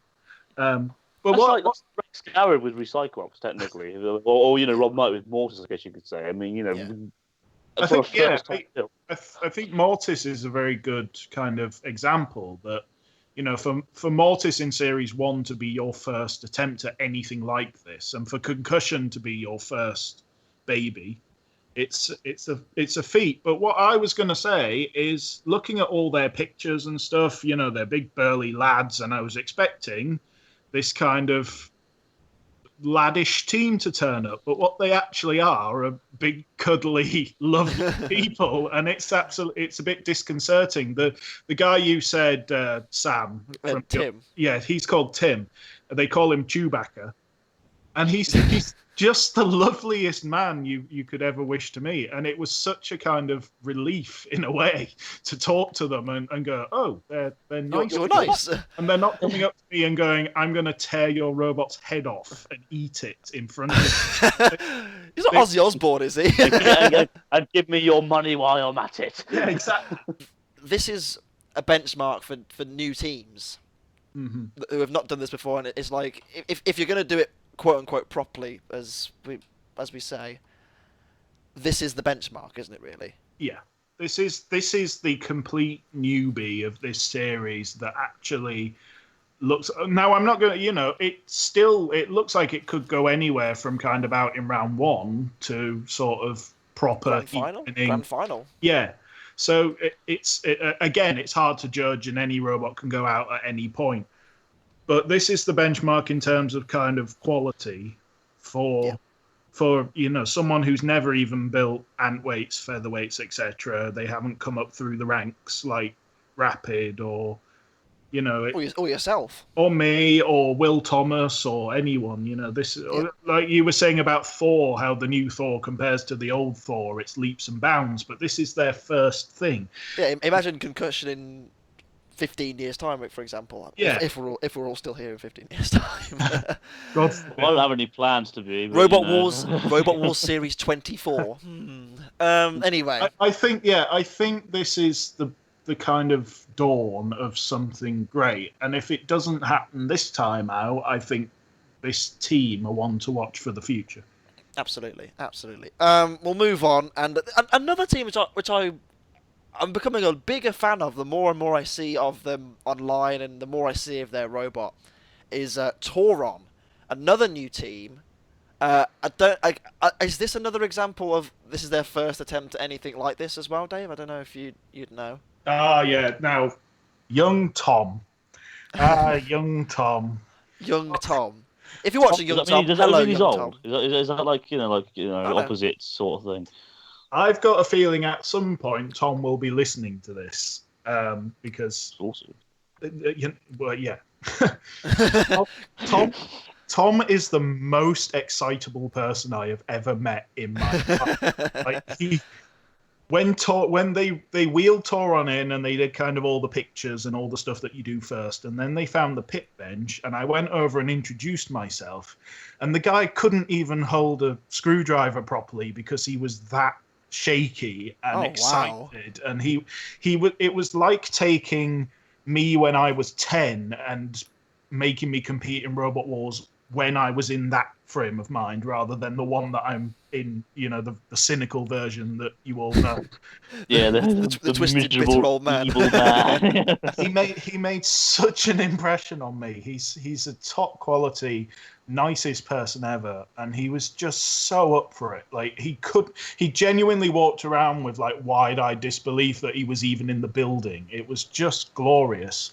That's great. Now, having said that, you would imagine that someone like that might not have the best robot. You can. Toron looks pretty serious. But Toron's a serious bit of kit, and the engineering. It looks like Accident on steroids. Yes. But the engineering and the way that the black outline is actually 3D, and the red bits are set back slightly, and the massive great wheels and everything inside's kind of gorgeous, and they've got great drive in it, and the weapons fairly scary, and it looks different as well. I was going to say it's another robot where it just goes against the norm slightly. It looks pretty. It looks different to most things. The weapon's still pretty scary. I mean, it is like a nice mishmash of all the things I like about robot combat, really. I mentioned earlier that I was listening to a recording of a robot with its death hum. This was the robot I was on about. Toron sounds dirty. Toron does sound dirty. It sounds fantastic. It does, yeah. So it's the slut of Robot Wars. That's what There was an interesting event which I can tell you about, which is when Toron went in the test arena to do. If you have a spinner, you have to do spinner tests. It has to spin down to a stop in a certain amount of time and things like that. So they put them in the test arena, get them to spin up to full, and then cut them to check that they will turn themselves off, essentially. Yeah. And Toron got put in the test arena, spun up to full with this noise that you've heard on the clip, and then the fire alarm went off. Wow. The entire warehouse had to be evacuated because this fire alarm was going off. And everyone thought for a brief second that it was Toron that had done it. Like, that it was so loud and noisy and scary that the building had just gone, nope, I'm out. Like, I'm done. That's it for the series. Bye, guys. But Toron's great. I love Toron. I really hope for Tom that he has a good series, because I love the look of Toron. I think it looks good. It sounds good. I think fingers crossed it'll do good. I heard it tore a new one. Oh god. Tore a new one. Sorry, that's my bad joke. Sorry, I apologise. Yeah, Anderson's puns are back too, everybody. Yes, for one more series. You poor people. I think Toron is what happens when you get a proper engineer who isn't part of the current Robot Wars community. So you get someone who's seen Robot Wars and knows what Robot Wars is and builds a robot for Robot Wars, but it's ever so slightly different to how everyone else is doing it. Yeah, because it's a fresh approach. Yeah, no one's kind of gone, oh, don't do it that way. It might not work that way. Do it this way. The front end of Toron, which you can't see, is it moves. It's on a pivot. So when it goes upside down, the front scoop, not electronically, but it folds back into the same shape as. So that big sort of lump on the front pivots around the front of the robot. That's really cool. It's all, it's the kind of engineering that people are thinking about who aren't part of the community, and they're coming up with ever so slightly different looking machines, and it's good. It's caused a real stir. Absolutely. We'll move on. I think we'll move on to another returning competitor from last series, which I know you're a big fan of, Dave. Chimera 2. Yay! AKA Tokar's British cousin. Yeah, I mean, it's a vast improvement over Chimera 1. It is a vast improvement. It is. I mean, it looks beautiful, man. I mean, it's got like the little wedgie thingy majig in there and the little axey thing, technical terms again. I like it. I really like it. Because I remember, I'm going to be honest, the first Chimera I thought, why? I really did. I'm sorry. In fairness, they were reserves, but it left a lot to be desired, didn't it? Let's face it, Chimera 1. Let's talk about this, because the first Chimera, that team got for free, or they bought it for very little money from someone else. It wasn't their robot. They had no experience, and it wasn't great. The team say it wasn't great. It was great to see them in the wars, but that was it. The fact that they've gone away, started from scratch, built their own robot, that it does look like a massive version of Toe Crusher. It's still Chimera-y. It's still an Axel bot, which we're lacking this series. I think they're the only Axel bot in the entire field. Just depressing. But it's just that, like I said last series on the podcast, and I kind of stuck up for them a bit because their robot was a bit terrible.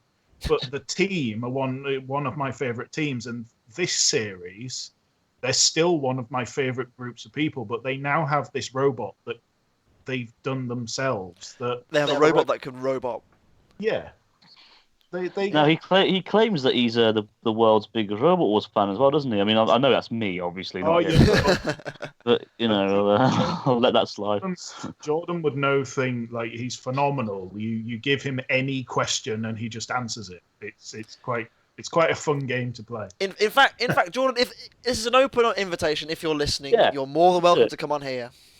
Yeah, we'll have a nice. We'll have a a little bit of a question off, mate. We'll have a bit of a quick fire round on this, shall we? If we do if at any point we do the classic series, which I do intend to do at some point, you're also welcome for that as well. Anyway, he can take Chimera my place.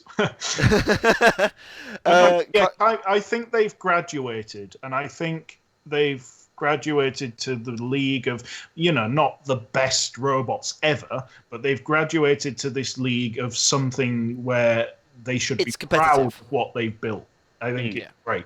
And it's low tech. It's, it's building the garage. It's the modern something. Yes. And who doesn't want that? Exactly. Mr. Dig, Richard Dig, if you are watching this, build a new robot, please. I miss you. Sorry, he's one of the most underrated and underappreciated roboteers of all time. I'm sorry, he really is. And he's fantastic. I wonder if he's in Australia. He might be living in Australia in a disused railway carriage. That might be. I'm still trying to find Johnny because Johnny's lost. He is lost. He's always been lost. He's been lost since Extreme 1. That's so funny. Now, Paul's place Johnny. Johnny's lost. We'll move on to a team of school children and Expulsion. Another robot which I really like because it's completely out there and original, and it looks great. It really does. Can I tell my Expulsion story, please? Did you get expelled? I wish. Do you know how posh their school is? It's. I was gonna say I was looking through some of the pictures of their build process on Twitter, and they've got some fancy equipment. their school is immensely posh, which is great. I love a posh school team to come and do Robot Wars. That's it's so out there. Like it's very much Roblox because they were quite posh, weren't they? Yes. When you watch Little Britain and you got Kelsey Grammar School, that's what I imagine. Right. Them doing Robot Wars. Carry on. Expulsion story. Can I tell my Expulsion story? Because of course you can. Yes. This is forget robots. This team is my favorite group of people I have ever met in my entire life. They're all about, I don't know how old are they, 15, 16, something like that, all of them. Right. And the teacher was there with them, but he's not part of the team. So you probably won't see him on camera. So all of it was done by these young kids, and he was only there because he had to be because they were all under 18. Right. They've all done it themselves. But they came in and their pit bench wasn't ready yet. So they brought the robot in and they wheeled it to the back of the hall and they sat there with their robot in a little huddle. And I went over and I said, "Hello, my name's Dave. I do this, and this. How are you all? What's happening? Are you excited?"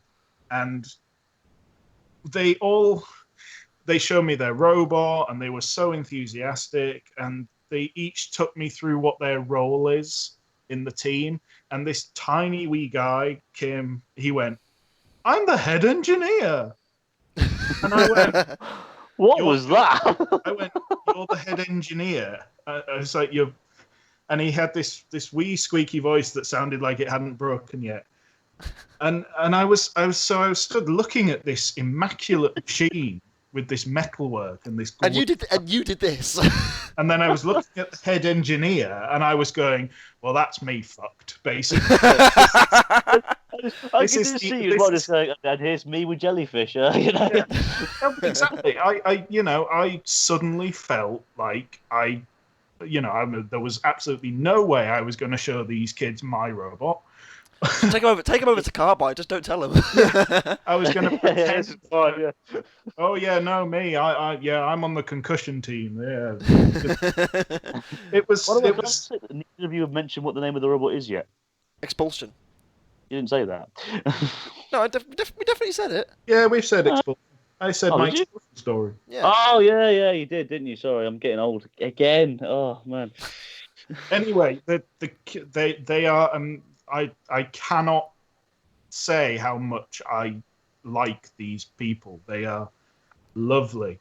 But they're gonna put me out of work. They really are. This is the next wave, Dave. You know. Yeah, I genuinely felt like I was looking at these people who would be doing Robot Wars in 15 years, like you said, Sam, and that with Concussion, them and Concussion go for the title. Yeah. I'm gonna have to go and put myself to bed and put Jellyfish in a hole somewhere and just try because. Just burying him. It's like, it's okay, Jellyfish. Yeah. You did well, son. There's nothing anyone can do for you now. Like these. You did well, son. They're 12 years old and they built this, and there's no why are you here? Like, I will say, like, their weapon is really cool. Like with the disc that fans out, that's really cool. yeah, it's great that you can't see the disc in the pictures, and then if you watch go on their Facebook page and watch all their prototypes and things, it's such a cool idea to have these retractable. I've always pictured something like this, but I never thought it was possible because, like, as it spins round, it would they'd just be wobbly or something. But Yeah. they've managed to fix it, and it's amazing. Yeah, It's really cool. they're phenomenal, and I'm gonna have to go and have a lie down after spending the day with them.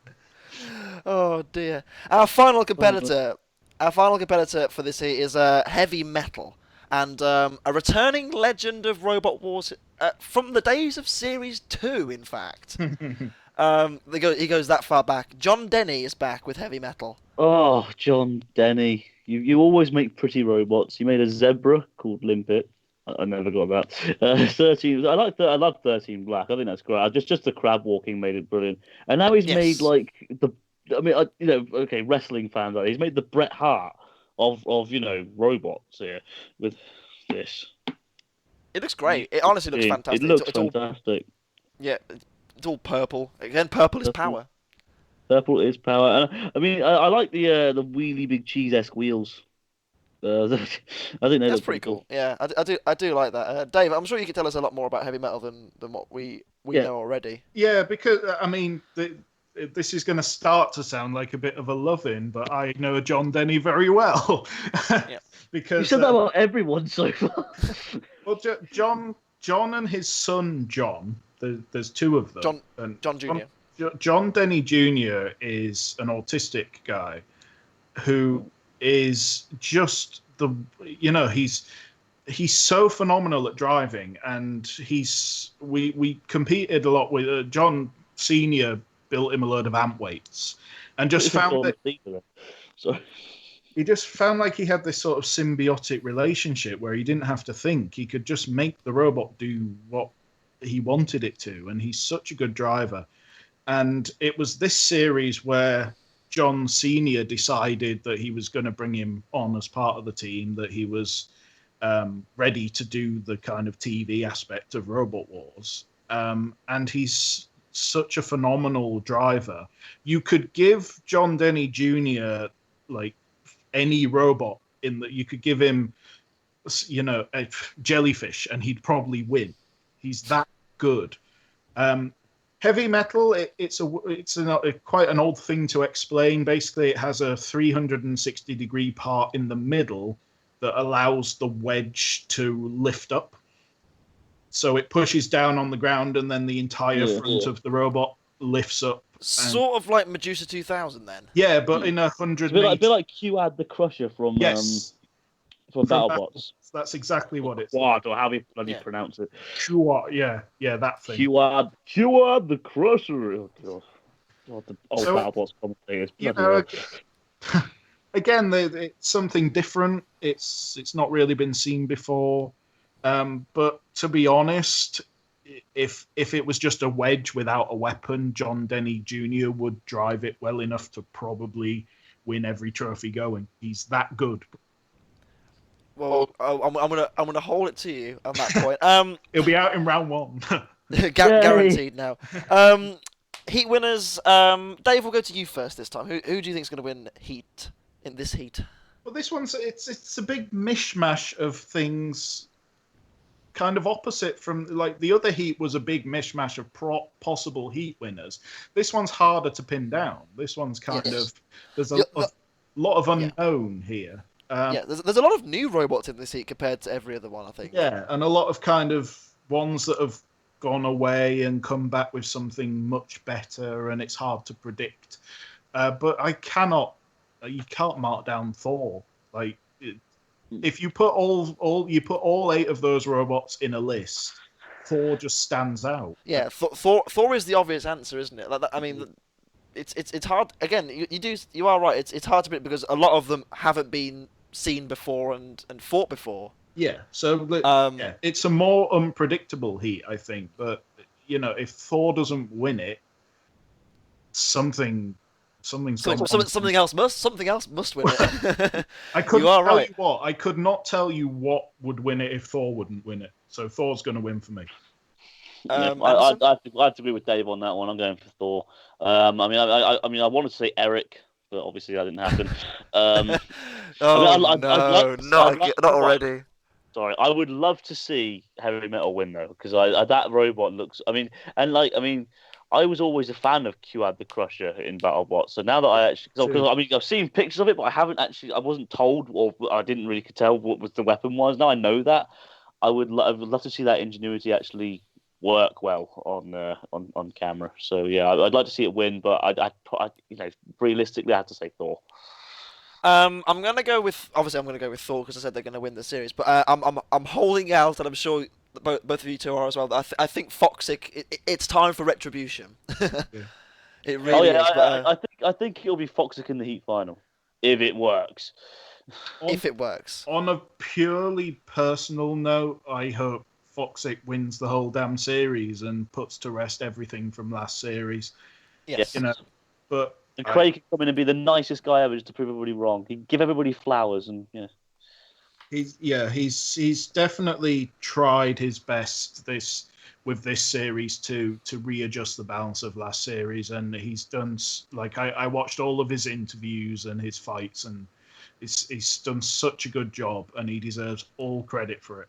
So hopefully people give him it this time. We will see. We will see how Foxic does, but we will move on to our next heat. And we'll start this one off with probably the unluckiest.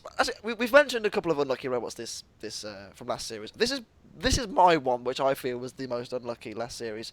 Ironside 3. It was unlucky. Yeah, it only lost one fight. Some would say controversially. Looking back at it, it was the right decision completely. But some would say it was unlucky to lose its fight, which it was. It only lost that one fight. It dominated the other 2 it was in, and it somehow went out in the knockouts instead of in the heat final where it probably should have been in all realism. But Ironside 3 externally doesn't look that different. Internally, very different. I think Ironside was the kind of biggest casualty of the group knockout format. The kind of 3 points for a win, 2 points for a judge's decision, all of that stuff. It really, if you show someone the matches individually and then say that they didn't make it through to the heat final, I think people would question how. But yeah, because from my point of view, that was the best robot in the heat last time around. Oh yeah, it was unlucky the way it just happened to lose to Pulsar, and that was it. Yeah, and like you say, Sam, I don't think that I said last series. I don't think that there's anything controversial in it. I think it's just kind of slightly heartbreaking that's. Yes. It's like Eruption. It's just the way it went, and you can't argue with it, but you can't write off Ironside 3 in any way from coming back and doing even better this time than it did last time. Absolutely. I'll admit I was originally vexed at that decision, but looking back on it, it was obviously the right decision. I love Ironside 3, and it's nice to see because obviously Trevor, he's a legend of the show as well. Never had luck with Velociraptor. Never had much luck with Mighty Mouse. So it's just, and I mean, when he did have luck with Mighty Mouse, it was more of a too much luck, if that makes any sense. Like obviously against Chronic and all that. So it's nice to see that he's actually built a robot with a mean streak to it, and I hope that this year it pulls through for him. I really do. I think he's easily got a grand final worthy robot, definitely, and it would be nice to see him go through. Yeah. Yeah, there we go. So, Well, we'll move on. And I'm gonna throw another shout out here to someone I've become an increasingly big fan of, Sarah Malin of the High Five team. Big fan of her work. Big up Nelly. High Five is essentially Smidsy, isn't it? Yeah. It's Smidsy, but not Smidsy anymore. Yeah, it's Smidsy under new paint. But again, it's not Smidsy. It is High Five, but its origins come from Smidsy. It's a team that's got hold of Smidsy, and it's now High Five. I think I like you say, Sam. I really like Sarah, and I think in the future we're going to hear a lot more from that girl. Yes, definitely. You can hear a lot of her when you're in the warehouse from wherever you stood. She's quite the force. I think this robot doesn't really do her justice. I think it's a bit like Chimera last time, where they've bought an old machine and they've made it their own. But I think that there's better things to come in the future. There's more to come. Yeah, and I'd like to think so. There's not really a lot to say about High Five other than it's Smidsy, without the good bit of Smidsy that was the disc. Really, I do like the innovation that they've had recently of the jaws. I do think that's a really clever idea of how I don't know how that's supposed to work. In all honesty, I mean, they are independently movable. So like cool. You know how in Smidsy in series 6 and 7 had the jaw, but when it lifted up, it wasn't quite the same. Yeah. So like this one, they fall in such a way where if one's flat and the other one's down, it works as a scoop, and then if it gets flipped over, it can do the opposite. Yeah, it's a good kind of change. Yeah. To Smidsy, and you know, there's two young kids on this team who obviously are having the time of their life on Robot Wars, and absolutely. And then Sarah, the team captain and driver, is just a tour de force for females, and she's so desperate to kind of be taken seriously as an engineer, not just she's not just on there because she's a very much a similar character, and I know these two are also very good friends of Debs Cook of the Chompalot team. Yes. You know, I would say I think she's probably going to end up like our Lisa Winter from Tenchi. I think she's headed that way. I don't think High Five's the machine to do it. Maybe it'll be Nelly the Ellibot. Who knows? We'll see one day if that becomes a thing. But High Five, it's Smidsy, but we'll see how it gets on in a new Robot Wars fashion. Yeah, I mean Smidsy always did well. It's a solid machine. It was never a bad robot. It wasn't spectacular. I'm not writing it off. I just think it was a semi-finalist that never reached its potential. I'd say about Smidsy, especially in the later years. Yeah, I think in terms of the leap forwards that's happened this series, I think that there are other things in this heat and in the series in general that have eclipsed it a bit. But don't write it off. It's a solid worker. Yes, I think we'll bring up another old robot while we're at it. A returning, I was going to say legend, but they've not really achieved legendary status. They gradually got worse and worse as the series went on. But they're back anyway. It's Crustacean. I said it right. Get in. And it's literally as it was 15 years ago. Yeah. It's this. If you remember Crustacean in Series 7 as it got thumped out the arena by Behemoth, it's literally that robot with actually no, its claws are a bit different colours, aren't they? No. I thought they were. I thought they had like a bit of a white bit underneath or something like that. It's. Oh, Anderson's gone. Carry on. I know Crustacean's an original design, and I know that back in the day it was seen as, innovative and decent, and it pulled off shock wins. That when it beat Behemoth and things like that, there was. It did nearly beat Chaos 2. It probably would have beaten Chaos 2 had it Yes. So had it not driven down the pit. But this was a long time ago. But this is a robot from the past that has done nothing to come forward to the future, and I would quite like it to go the way of Thermidor 2 last series. Ooh, shots fired. All right, Anderson. I think we've lost Anderson, unfortunately, but we will soldier on.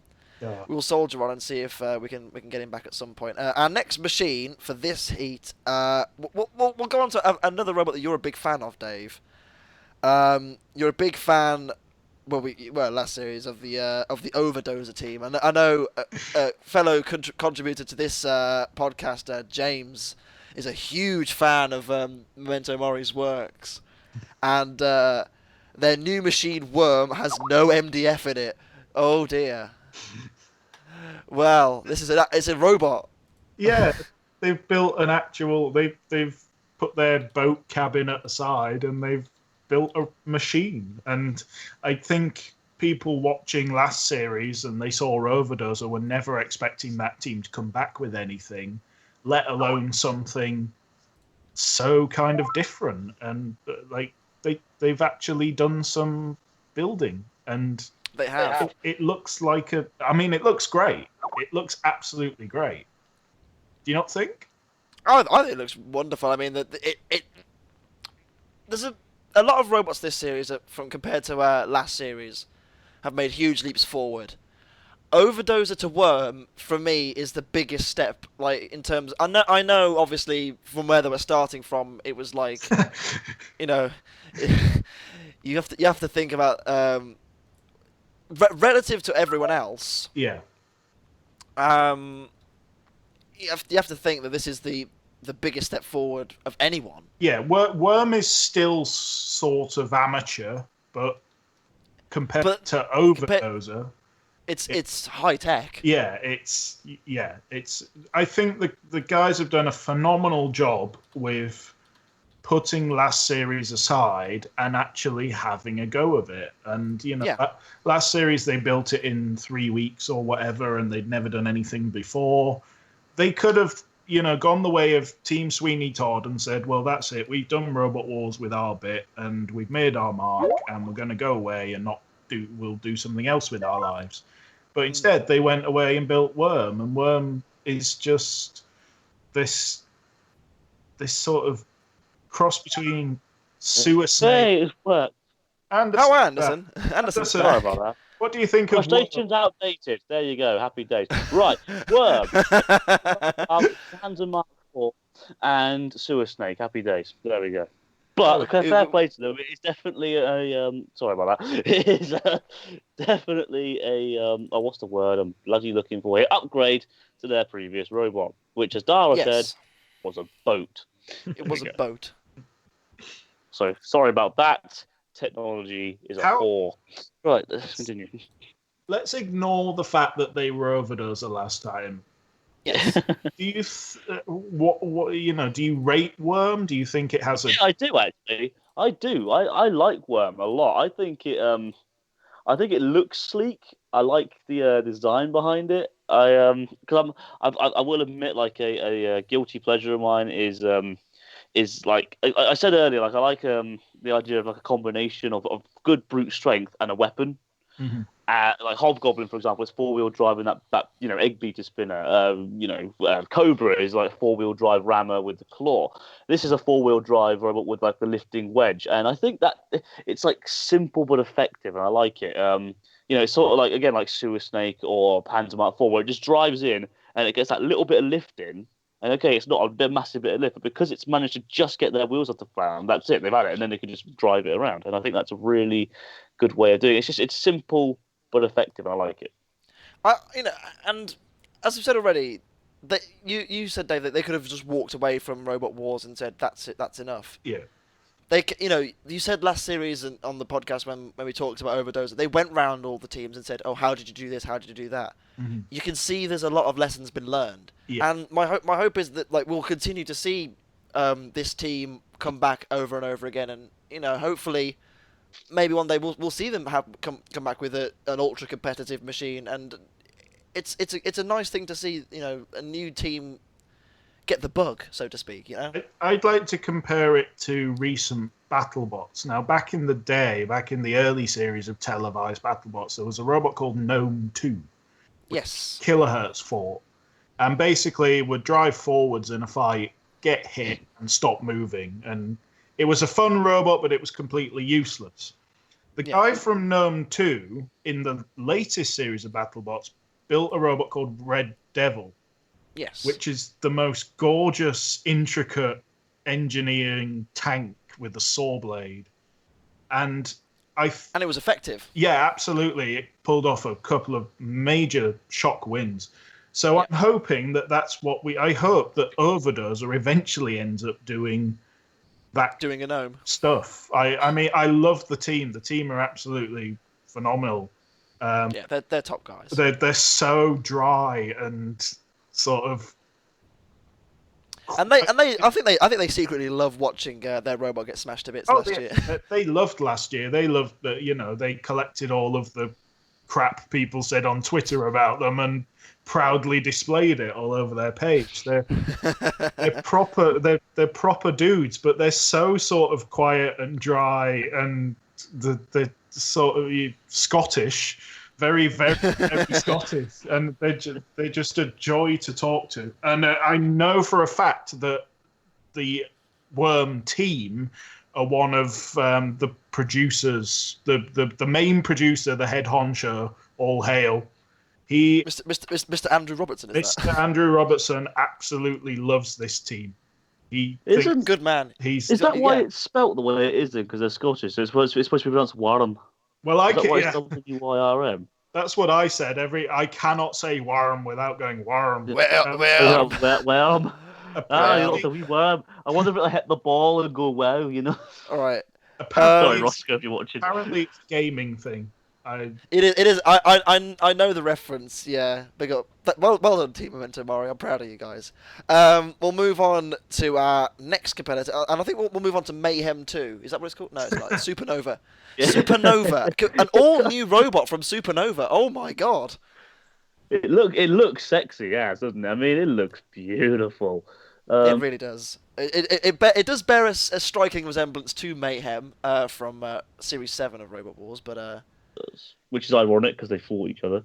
They did. Maybe they learned a few lessons. Yeah. Who knows? Even though Mayhem lost almost immediately, but still, anyway. Beside the point, Supernova.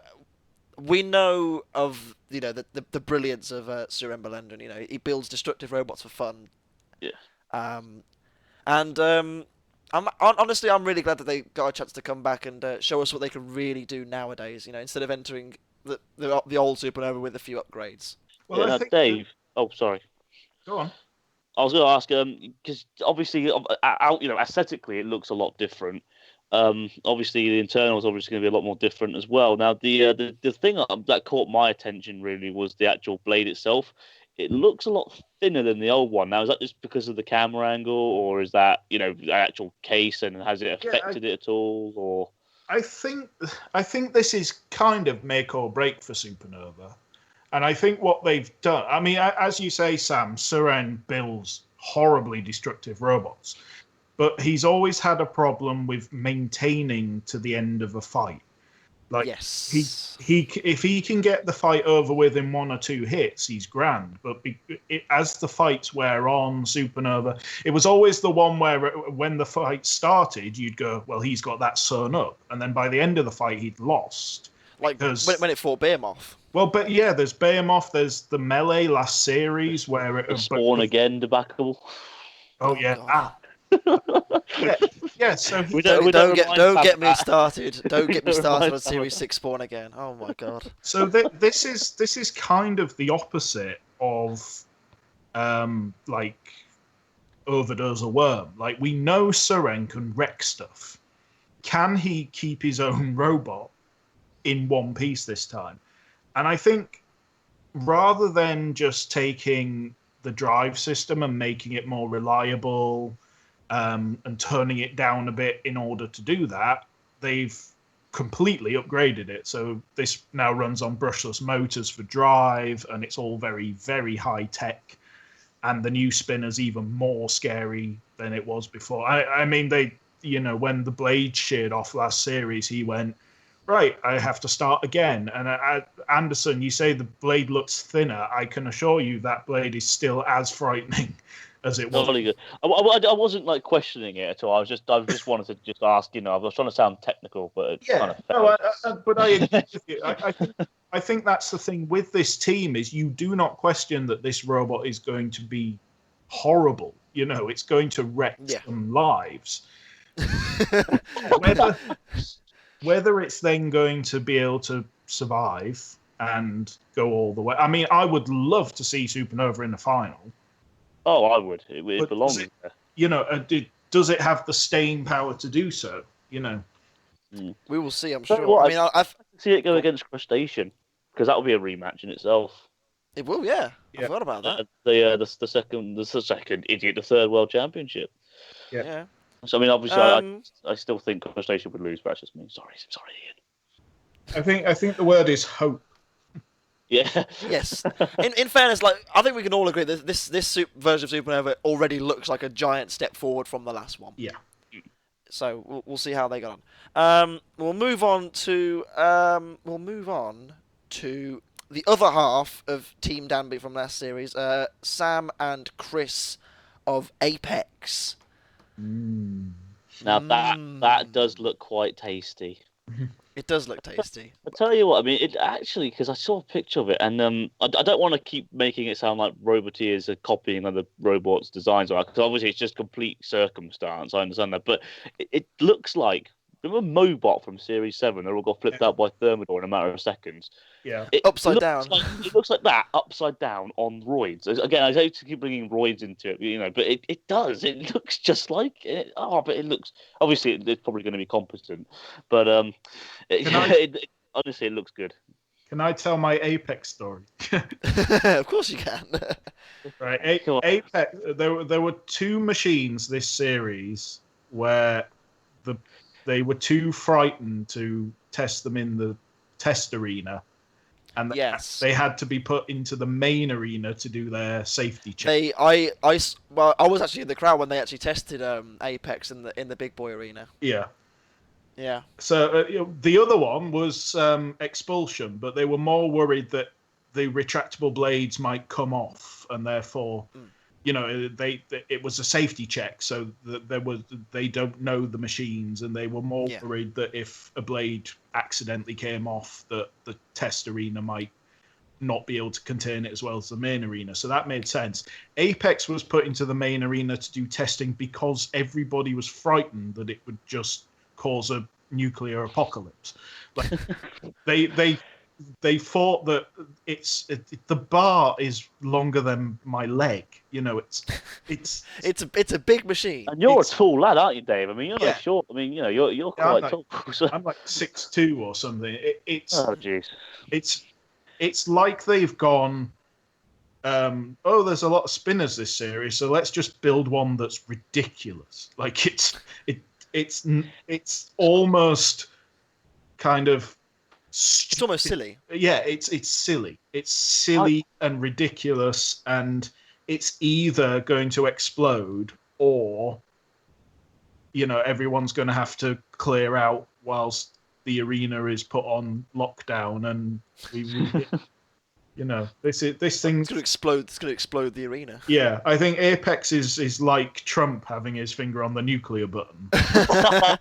you just don't know what's going to happen. Going to go reference in there. Get in. It's going to go wrong at some point, but we will be lucky if it doesn't go wrong in the first round. And I would like to see it do well, because I think the Danby boys actually deserve to do well, considering they've been around since '98. I mean, Chris and Sam are two of my best friends. So regardless of robots, this thing looks the business. It's gorgeous, and it's shiny. It's got metallic bits on it. It looks great, and it has a ridiculous weapon, like ridiculous weapon, and it's going to be fun to see it hurt things.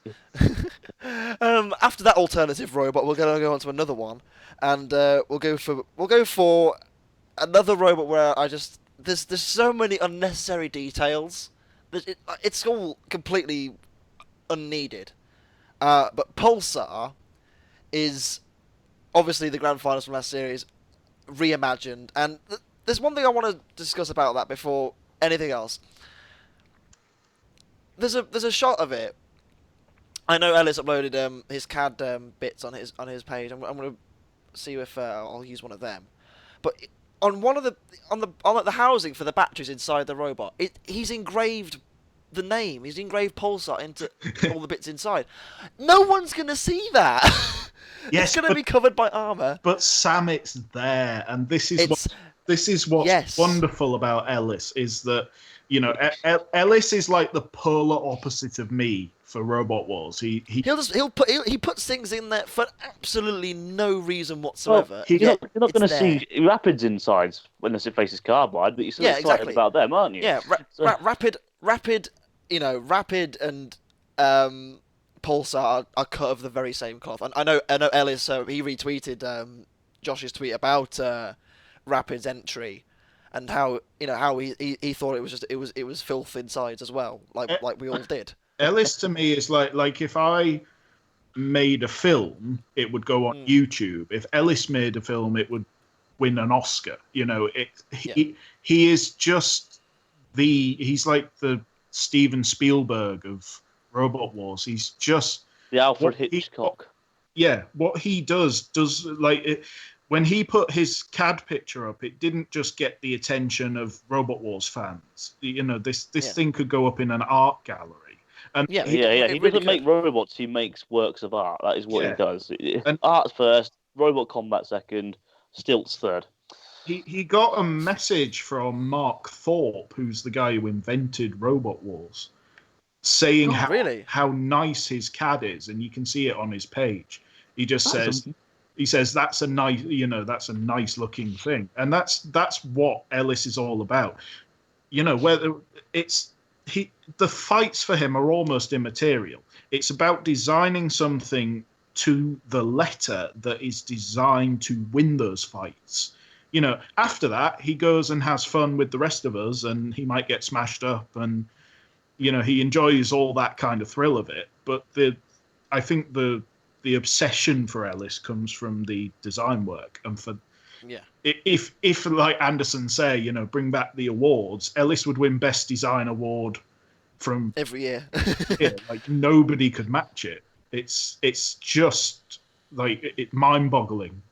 It's phenomenal stuff. Yeah, absolutely. I mean, I love this. I mean, I loved the last version of Pulsar. Anderson, me and you gushed over this robot last series endlessly. Yes. And it's such a step up, though. It's I know, that's the thing. I didn't think it could improve it in terms of looks, and yet he does this.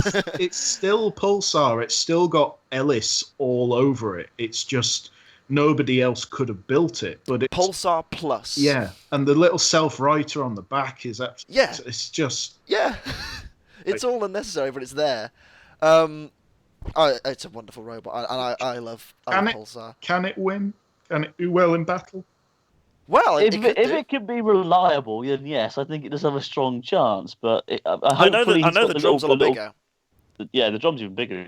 Hopefully, he's got the little niggle sorted out, because it was. I will admit, whilst I do like Pulsar, it was a little bit upsetting last year. It's oh, come on, really?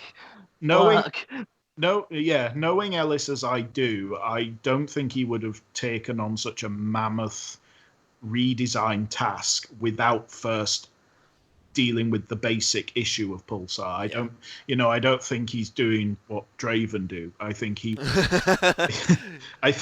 will have gone home, he will have fixed the issues with the drive, and then started to make it look gorgeous again. And if Make it Pulsar great again. if it drives as well as it looks, it's formidable. Yes, absolutely. I can't wait to see that in action. Our final robot for this heat is Frostbite. Dave, I know you're a big fan of the Frostbite team. It's a little spinner. And it's cute enough. It's like Carbide, but they've like made the body bigger and the blade smaller. It's like Carbide, but built out of a wheelchair. It's like. So it's very much a garage Carbide then. It's Carbide, it's Carbide without the sponsors shed. then. Series 2 Carbide. It's there's the reason I love Frostbite, and I don't. There's no spoilers here because this was before any battles happened. But it's a team of 2 guys and 2 kids, and the kids turned up and went, "We can't wait to see our robot in bits across the arena." They had no expectations, and going through like past Robot Wars where you'd see kids getting upset when their robot was knocked out, and that reminds me of the kid from Subversion, because he was the same in Series 7, wasn't he? And, Killer Carrot as well. Yeah, Killer Carrot as well. Yeah. Oh yeah. Because the kid from Subversion, he wanted the plastic to catch fire and shunt to axe the army man out. Yeah. Nice one, kid. Nice one. Your dad's done all that hard work and you wanted to get smashed. What a lad. Happy days. Anyone who knows me knows I will encourage robots like this all day long. I think we need them in the series. I think we need the low tech. I think we need something that's going to encourage future generations and children, and for people at home to sit and look at it and go, well, I could build that. Why don't we have a go? I think they're very, very, very important, but they don't have a hope because they don't want to. Like they have no interest in surviving. They have no interest in taking the robot home again afterwards.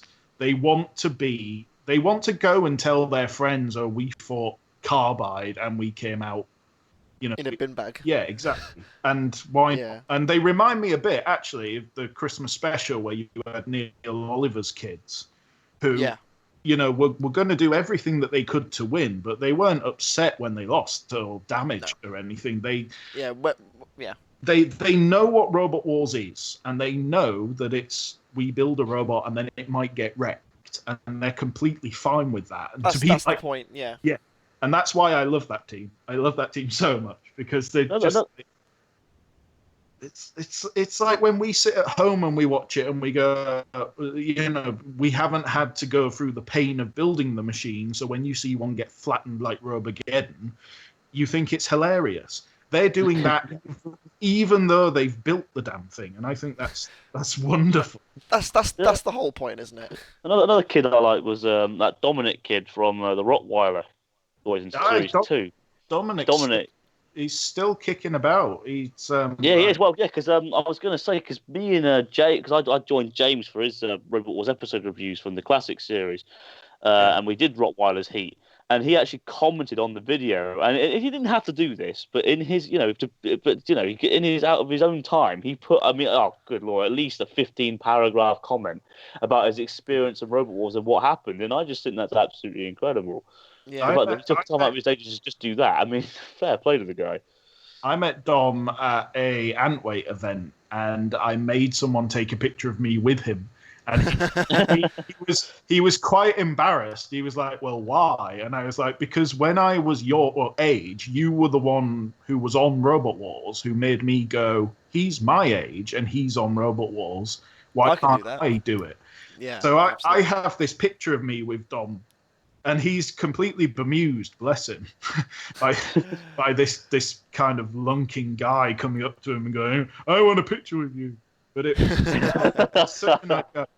And the other guy, the other one that's still kicking about, who just reactivated the Twitter account, is the Rocks team, who really are building as we speak. So watch that space. What's that Rocks? space? Yeah, Rocks 3. I forgot Rocks existed. Sorry, that's not me being horrible or anything. But... I had repressed it, but now I've unfortunately repressed it. Yeah. Rocks in Series 7 was great. The bird rocks. The big blue hydraulic one. That was cool. Yeah, that was pretty cool. Anyway, back to reality. I think Series sorry, series 9. Heat. This heat here. Who's going to win it? I'm going with Hang Ironside on, this time. we haven't done that heat yet, and we haven't done the final heat. No. I'm saying. Oh, you're talking this about heat that in particular. Sorry, Yeah. Start again. God's sake, Dave. Come on. No, go back to heat 1. focus. Start again. Right. Ladies and gentlemen, we are meant to be professionals. We're getting paid for this. What? Anyway, look, this heat for me, my money's got to be on Ironside for this heat. I thought last series they were unlucky. I think all things even, that they beat Pulsar once. I think Pulsar's the other big obvious threat in this. I think that's going to be the heat final between those two. Apex maybe. Yeah, see, this is what's annoying, because those three are like, in my opinion, they could all beat each other. Yeah. that's why I'm finding. Like, in all honesty, I definitely can't see it being Crustacean. I think they're getting sent home in fragments, really. Yeah. But I think the three big maybe even Supernova as well. But I think all 4 spinners will be in the round, the round robin. I think those 4 will be in the round robin. Yeah, definitely. Yeah. I would probably say, due to strength reasons, I'd probably go for Ironside and Pulsar in the final 2, like you said. And I think that Ironside will go to get its revenge. Myself. Yeah. I just think Ironside is fundamentally a more effective combat robot. I don't get me wrong, Pulsar is obviously very effective. I just think in terms of reach as well, Ironside can stay a bit further away and hit Pulsar, whereas Pulsar has to be right in there, doesn't it, to hit it? So it's a 50-50 between those two for me, but I'm leaning more towards Ironside 3. Dave, are you alive? Frostbite, obviously. That worm. Now, they said they wanted to go home in bits, so they're clearly going to survive and win the entire series. Just like Draven. Yeah. It's true. Grand final of Frostbite versus Draven. Because Worm, if it is like Sewer Snake, then it could be quite an effective spinner killer. Well, I think what's interesting about this heat is, it's like, Anderson, you say you expect the 4 big spinners to be in the round robin, but the 4 big spinners might be in one melee. Yeah, that's a good point. Yes, I forgot about. I'm an idiot. We don't know. That'll be one hell of a battle, though. I mean, yeah, good point. Yeah. It'll be over in 5 seconds, but it'll be what a 5 seconds it'll be. It'll be like this, like they all come together, hit each other in the centre of the arena. They each go flying on their separate directions, and the last 2 barely moving win. If Pulsar and Ironside are in the same melee, are they going to want to deal with each other there before they move up to the one-to-ones? All things being equal, those are the 4 strongest robots, in my opinion. I would say, I mean, I echo the thoughts of you guys that Ironside and Pulsar are the 2 standouts. And, draws aside, that should be the heat final. But, for all we know, this is the spinners are all going to evaporate in round 1 when they all take each other out. And we're going to end up with a high-5 worm Frostbite group. So it's more unpredictable until we know the draw, I think. But surely Ironside and Pulsar should above the pack. Now, as you may have noticed, we've missed out 2 very, very big important robots from last series. Yeah. Our top 2. I wonder why that might be. Could it be that they're in the same heat together? They wouldn't do my that, god! Sam, they would never do that. Never. As it turns out, they would. Apollo. I think we'll do them together, because I think it's important that we do them together. Apollo and Carbide are in the same heat. I don't like this. Well, I was going to ask: is this demented genius, or is this a step too far? What do you reckon? Well, I like the idea of having Apollo in the last heat. I just want to say that first, because I've always been a big believer in save the best till last, and if it is the champion, then technically it's the best. I've always liked that idea. And it would be nice to see a rematch between the 2. And I guess what they're doing is trying to play it safe, because obviously they want to see a rematch between the 2, but they don't want to leave it till the possible will be in the grand final, because that never happens. But I think it's here's my 2 cents. I think there was clearly a big rivalry between the 2 teams last series. I think Apollo were done a little bit dirty in the grand final. Carbide very nearly retired Apollo from the series when they fought in the round robin in the final. You know, if it was flipped the other way, it would have finished Apollo off for good. And I know Will told us when he did the grand final podcast with us that he nearly got called back in. Yeah. I think as well, it's cool to see two of the best robots in the series in the same heat as each other, and I also think it's a good idea that we're going to see someone new in the final as a result.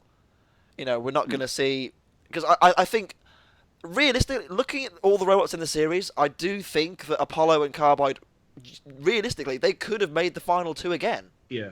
Quite easily. They are two. Well, I think they still peak could now, because I think if they were to both be the Heat finalists in this heat, then whoever lost, I think will automatically get the wild. Yeah, how do you not give the champion of the last series or the runner-up of the last series the wild card? How do you not do that? Well, the one thing I'll say about the wild card is the same thing I said last series, which it is not up to the producers, it is up to the judges. To the judges, absolutely. And if Apollo and Carbide make the Heat final here and they have a battle like that other one where Apollo dies in 3 seconds, are the judges going to knock Apollo out and pick a different wild card that maybe fought a bit better and had a closer match in their final? Yeah. You know, I think that's a very important key fact, and I think it's very good that it is that decision, that it is down to these 3 impartial judges rather than the producers. Yeah, and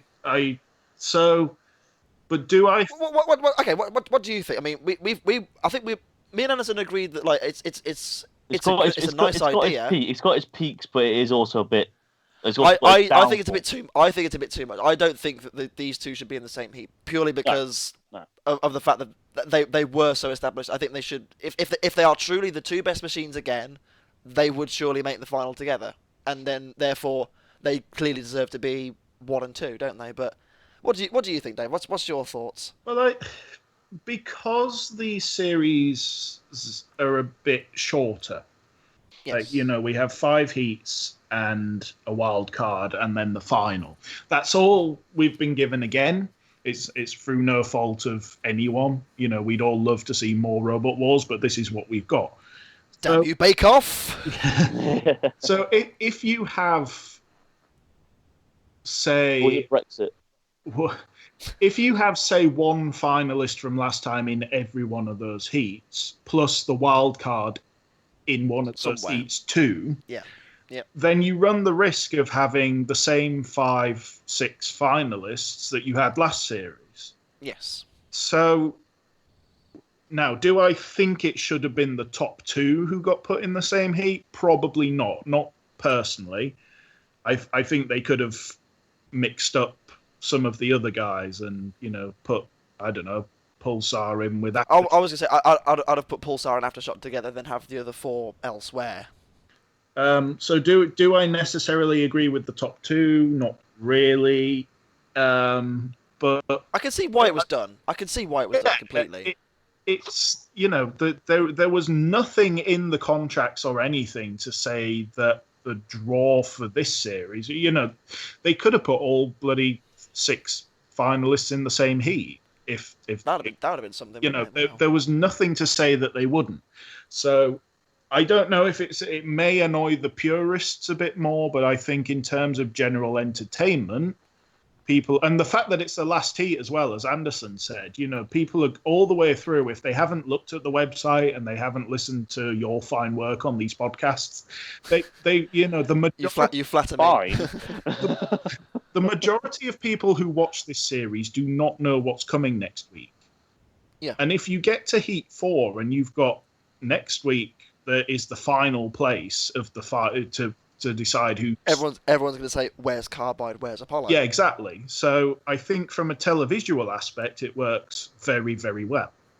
From a fairness of competition aspect, maybe not, but do we really tune into Robot Wars to see fairness of competition? We want a degree of that. We want if someone wins a fight, we want them to have won. We don't want nonsense. But do we want drama? Of course we want drama. Hell yeah. So don't get me wrong. A little too far sometimes, like Terahertz being disqualified in Series 7 when it wasn't. Don't get me wrong. I am, as much as I'm a bit that they're together. I am so excited to see that. Like, unless they're in the first round together and they both kill each other, I am so excited to see them fight. Well, that's the question, because we've talked about them first. Is there anyone else in this heat who's going to cause either of these two giants a problem, do you think? Well, there's Trolley Rage. Well, we'll go on to them. We'll go on to them. They're looking pretty solid. Trolley Rage. Oh boy. Trolley Rage. It's Plunderbird. Plunderbird 1. It's Plunderbird 1, isn't it? It's brilliant. It's not even as technologically advanced as Plunderbird 1, and that was in Series 1. Don't get me wrong. I adore Trolley Rage. I think it's great. I think it's a great comedy robot. It's fantastic. It's a great idea, and I think big up to the team. I hope they have some fun. Trolleys are strong. Really Trolleys are strong. You don't mess with trolleys. If have you ever looked in your local canal? Yeah. Did you You'll find Trolley Rage in there. May we forget Shadow of Napalm was made out of a trolley. Like. Oh yeah, bugger! I forgot about that. Oh. Can I just say, if I was a producer, which obviously I'm not, because this would be a very, very different series. If this was me calling the shots, I would try and I want Trolley Rage versus Frostbite. That's the fight I want to see. You can keep your Carbide versus Apollo and your Pulsar versus Ironside and all that. I want to see Trolley Rage versus Frostbite. You would put oh god, what are the names? Foxic and Concussion. In the same battles because they're both orange, wouldn't you? You're the madman like that. You're one of them.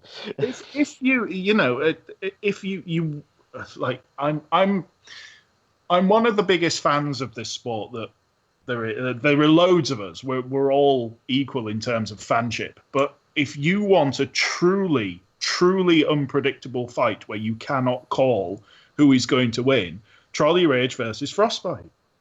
Trolley Rage is just fantastic. I think we'll move on from Trolley Rage anyway. Next up, we'll go with a good friend of yours, Dave, and Coyote. Yes. Jamie McArg. Which is the McArg, which is the greatest name ever. Oh no, it isn't. There's someone else in this heat with a better name, but we'll get onto them in. Oh really? But he has the most aggressive sounding name ever. Sounds like a Scottish angry. Anyway, but jokes aside, Coyote's awesome. I love it.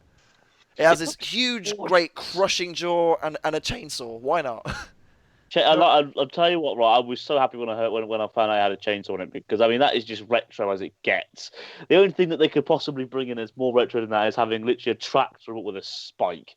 That is brilliant. I mean, I love chainsaws because they look aesthetically pleasing, and I'm a psycho, like I said. So yeah, but I like Coyote. It looks really good. Yeah, I hope it does well. I love Jamie's approach to this because he said what he wanted to do was build the robot that when Series 1 and 2 was happening and we were young kids with no engineering skills, he wanted to build the robot that you drew on a piece of paper and said, I'm going to build this, like the most outlandish nonsense that any normal engineer would turn around and go, that's ridiculous. Why has it got a chainsaw and crushing claws and fire and like eyes and like it's and eyes? Yeah, what? He wanted to take the kind of childlike nonsense that fans of the show, when they're in their infancy, draw and turn it into a proper robot, and I think it captures that beautifully. It's part Matilda, it's part Dead Metal, like original Matilda and original Dead. Yeah, I know, it's great. On it, like aesthetically, Coyote's beautiful. Coyote is gorgeous. But then it's got a chainsaw, but it's a brushless motor driving it. Like it's a proper bit of kit. It's got 6 speed controllers in it, even though it's the size of my head. Like it's such a good halfway point between the kind of outlandish fantasy and wistfulness of young roboteering versus actual solid engineering and new technology and moving forwards. And it's such a nice kind of concept to me to have this.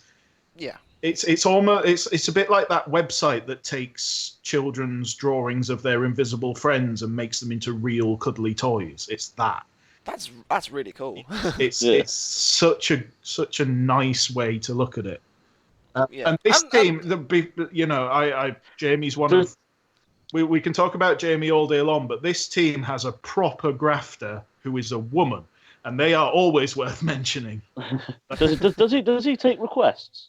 Because I've got a few imagination ones from back in my childhood. I wouldn't mind seeing being brought to the main screen. I was just wondering. I'll have a word with him, but I really wanted to mention Rachel in this team. Rachel did a lot of the welding. She's, proper hands-on construction with Jamie. This is a completely equal partnership between the three people in this team. Rachel, you're a godsend among women. Yeah, she is quite the thing. She is phenomenal. Was your wife involved a lot in Jellyfish's build, or no? Oh, there you go. Then. No, she helped with the weaponry. Okay, Gemma came when we made the tea. When we did Gemma came along. Like by the time we'd left, she was talking about what we were going to do for Series 2. So she definitely got the bug. But does she? Can she help with what I do? Not really, but the people who deserve the mentions are Rachel seriously just has more skills than me in terms of construction. And I'm not being, I'm not doing the horrible patronizing, but she's a girl thing. I think it's very important to mention in the current climate, absolutely, where we only have 9% female engineers working in engineering jobs, we need people like this. And girls need to be looking at people like Rachel and people like Sarah and people like the girls in the Expulsion team who all, and the Dutch girls clearly, and another robot which we're going to come on to next. Yep. Who all did the work, and they got down and they did what the men do in a dominated arena. And these are the people who we need to champion. Absolutely. Yeah, they did more than push the button that moves the blade, Sam. Exactly. Sorry, Sam. Sorry. Anyway, we'll move on. We'll move forward to the next email which I was about to mention. Ms. Nightshade. This for me is this robot. I love it. I think it's amazing. This is the most interesting robot in the whole series. I'm sorry to say this, Dave. I know I'm a big Jellyfish fan. I'm a big fan of lots of robots in this series. This is the one for me that stands out the most. Yeah. It's wonderful. I looked at this and I thought if I didn't know better, I thought it would have been Robin Herrick's new machine because it looks like Body Hammer. It's like Body Hammer. Yeah, doesn't it? It's brilliant. It's a flower. It's wonderful. It opens up like a flower. It's fantastic, and it's great. And it's again another all women's team. This is wonderful. And this is another massive props to them. it's another example of it may not be the most effective in the world, but just on sheer entertainment value alone, let alone looks, and I mean, it takes a lot of engineering to be able to prowess to be able to make a robot with 8 individual hammers. Is I guess what they are, aren't they? Hammers, Dave? Yeah, I would say exactly that. Forget how well this machine does in fighting. That is not important. The important thing, if you write this concept down, that it's a big conical robot that's as tall as one of the girls who built it. And it has 8 independently driven pneumatic hammers that can all come down at once or come down individually to hit on whatever side their opponent comes onto. It's genius. It is genius. It's wacko. It's nonsense. Like, no one in their right mind would ever build anything like that. And yet these two girls have built exactly that. And it's just wonderful. My favourite thing is Harry from Hobgoblin referred to it as Thump Tower, which is, is the greatest description I've ever heard. But it's I think it could be quite a good sit-in spin box. I've seen a picture of it with all of its hammers down, and it does look like if it was to spin on the spot and something was to hit it, it would just give a few effective glancing blows as well. One of my philosophies is I wanted to turn up with Jellyfish and have everyone go, well, I wasn't expecting that, Yes. And that's what Ms. Nightshade does. You sit at home when you find out you're on the show and you go, oh, I might be fighting Terahertz, or I might be fighting Behemoth, or I might be fighting some new thing. And then you turn up and Ms. Nightshade sat on a table and you go, well, I have no game plan for that. Like, I mean, you want something to go completely against the norm, and I mean, you can try your heart. I mean, Jellyfish, Dave, very close. Trolley Rage, again, very good. Completely out there, not really something you'd expect to see. But this is just on a whole new level. I mean, it reminds me I a still bit of don't Chroma understand as well, it. actually, with the arms. Yeah. Like Series 4 Chroma, really tall, Yes. over the top. I love it. And I again, love it. I more really hope they people do like well. this team, not just because again they're two brilliant engineers who are are girls and can help bring in a new generation of female roboteers and engineers, but also just people who can give those other people an idea. Say, look, you don't have to have the most amazing robot out there. Come in, have fun, get smashed up, have a cup of tea, go home. Happy days. Absolutely. We'll move on to a robot which we've not seen on Robot Wars TV. Technically, we've seen it in the past in different various guises. Mega Mouse. Yeah. Yes. And Mega Mouse, and it's Flipper, and it's piece of cheese. it's block of cheese. I'd love it if Roger Plant came back to drive the cheese. That would have been a nice little cherry on the cake. That would have been fun. I will say this though, they missed a big trick. I don't think it's spoiling anything, but their little cheese block is called Charles. Now, I don't know about you, but how funny would it have been if when things are being brought up, they called Mega Mouse Craig? That would have been so funny, just to see Dara's blank expression, just like, really? No, you had to do it. What would have been even better is if Dara said, "Oh, I never heard of him." That would have just made it that little. Bit like Inquisitor in Series 2. Yeah. But I think that's Mega Mouse is fun. It's a good fun little machine. It's got a good flipper on it. Yeah, for those who don't know, Mega Mouse was built by Trevor of Ironside. Yep. To replace Mighty Mouse. Yep. So it had one too many terahertz axes. Mega Mouse was like the next version of Mighty Mouse, and then obviously Robot Wars went to pot. And Mega Mouse did really well on the live circuit. It was always a great little performer. It's now in the hands of a different team, but the team are just as experienced. They've had their own heavyweight robots on the live circuit. The young guy who drives it is a phenomenal driver.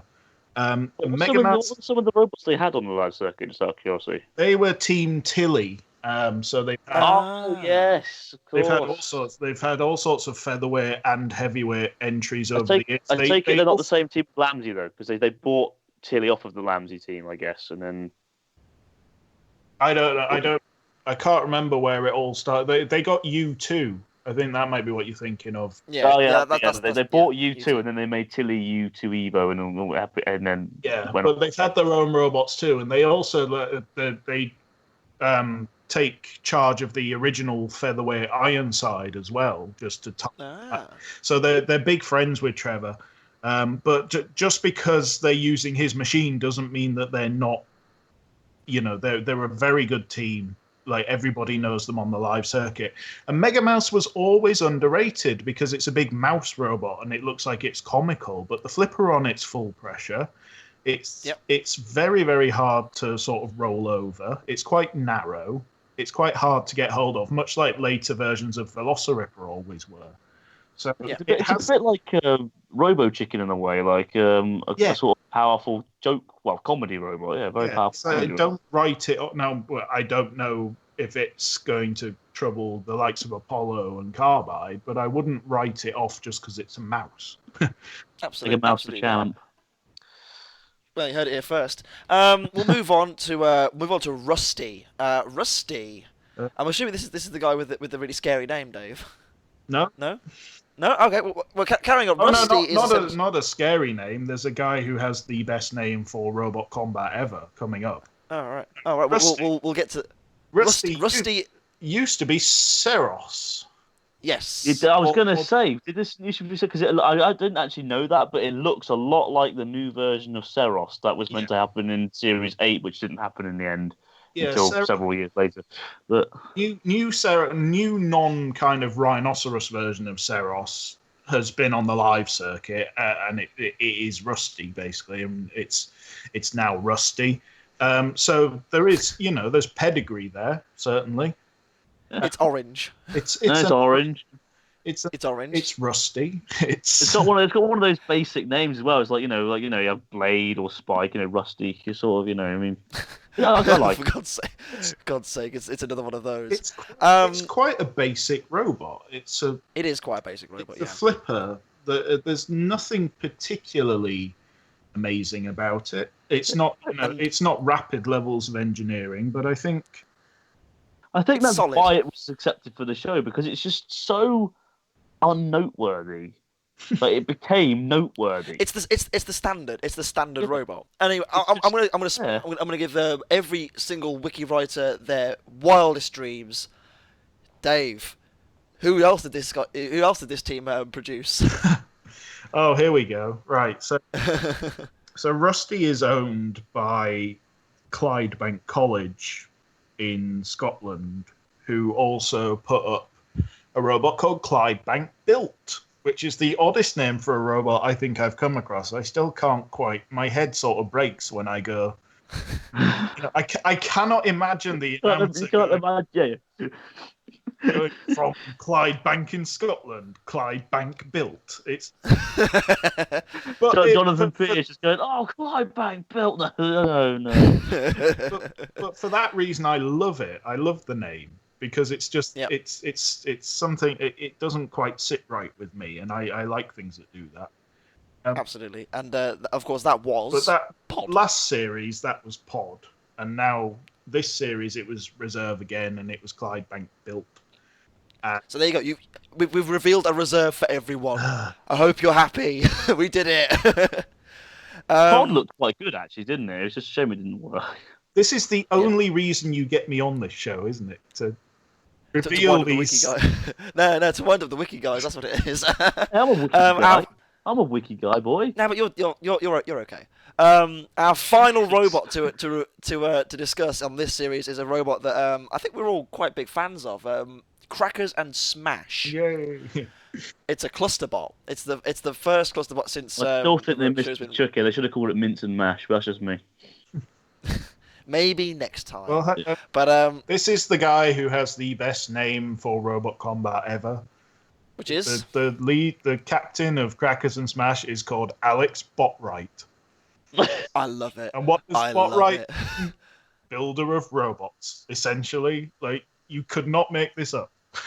Yep, it's just perfect, isn't it? I mean, he could not have done anything else with his life with a name like that. He really couldn't, could he? He really couldn't. I love it. I think it's great. It has two different weapons on it. It's got the big, it's got the big drum on the one. It's got the lifter on the other. It's fun and interesting. I will say as well, it's good to note that the clusterbot rule for this series is that 60% of the robot has to be eliminated, rather than just one. Yeah, 60% by weight. Yeah, so for example, if it is 110 kilos, that means what? 65. It has to be over 55 kilo. If each of Crackers and Smash weighs the same, which means you have to knock out both of them to knock out the whole machine. This is the reason why when we ran Nuts and Nuts 2, the mini-bots could all perish and the robot would still be in the competition because it wasn't... Whereas if the big one died, the little ones couldn't carry on. Yes, exactly. But with Crackers and Smash, it's split evenly, which means you have to kill off both Drum and Flipper in order to get an outright win.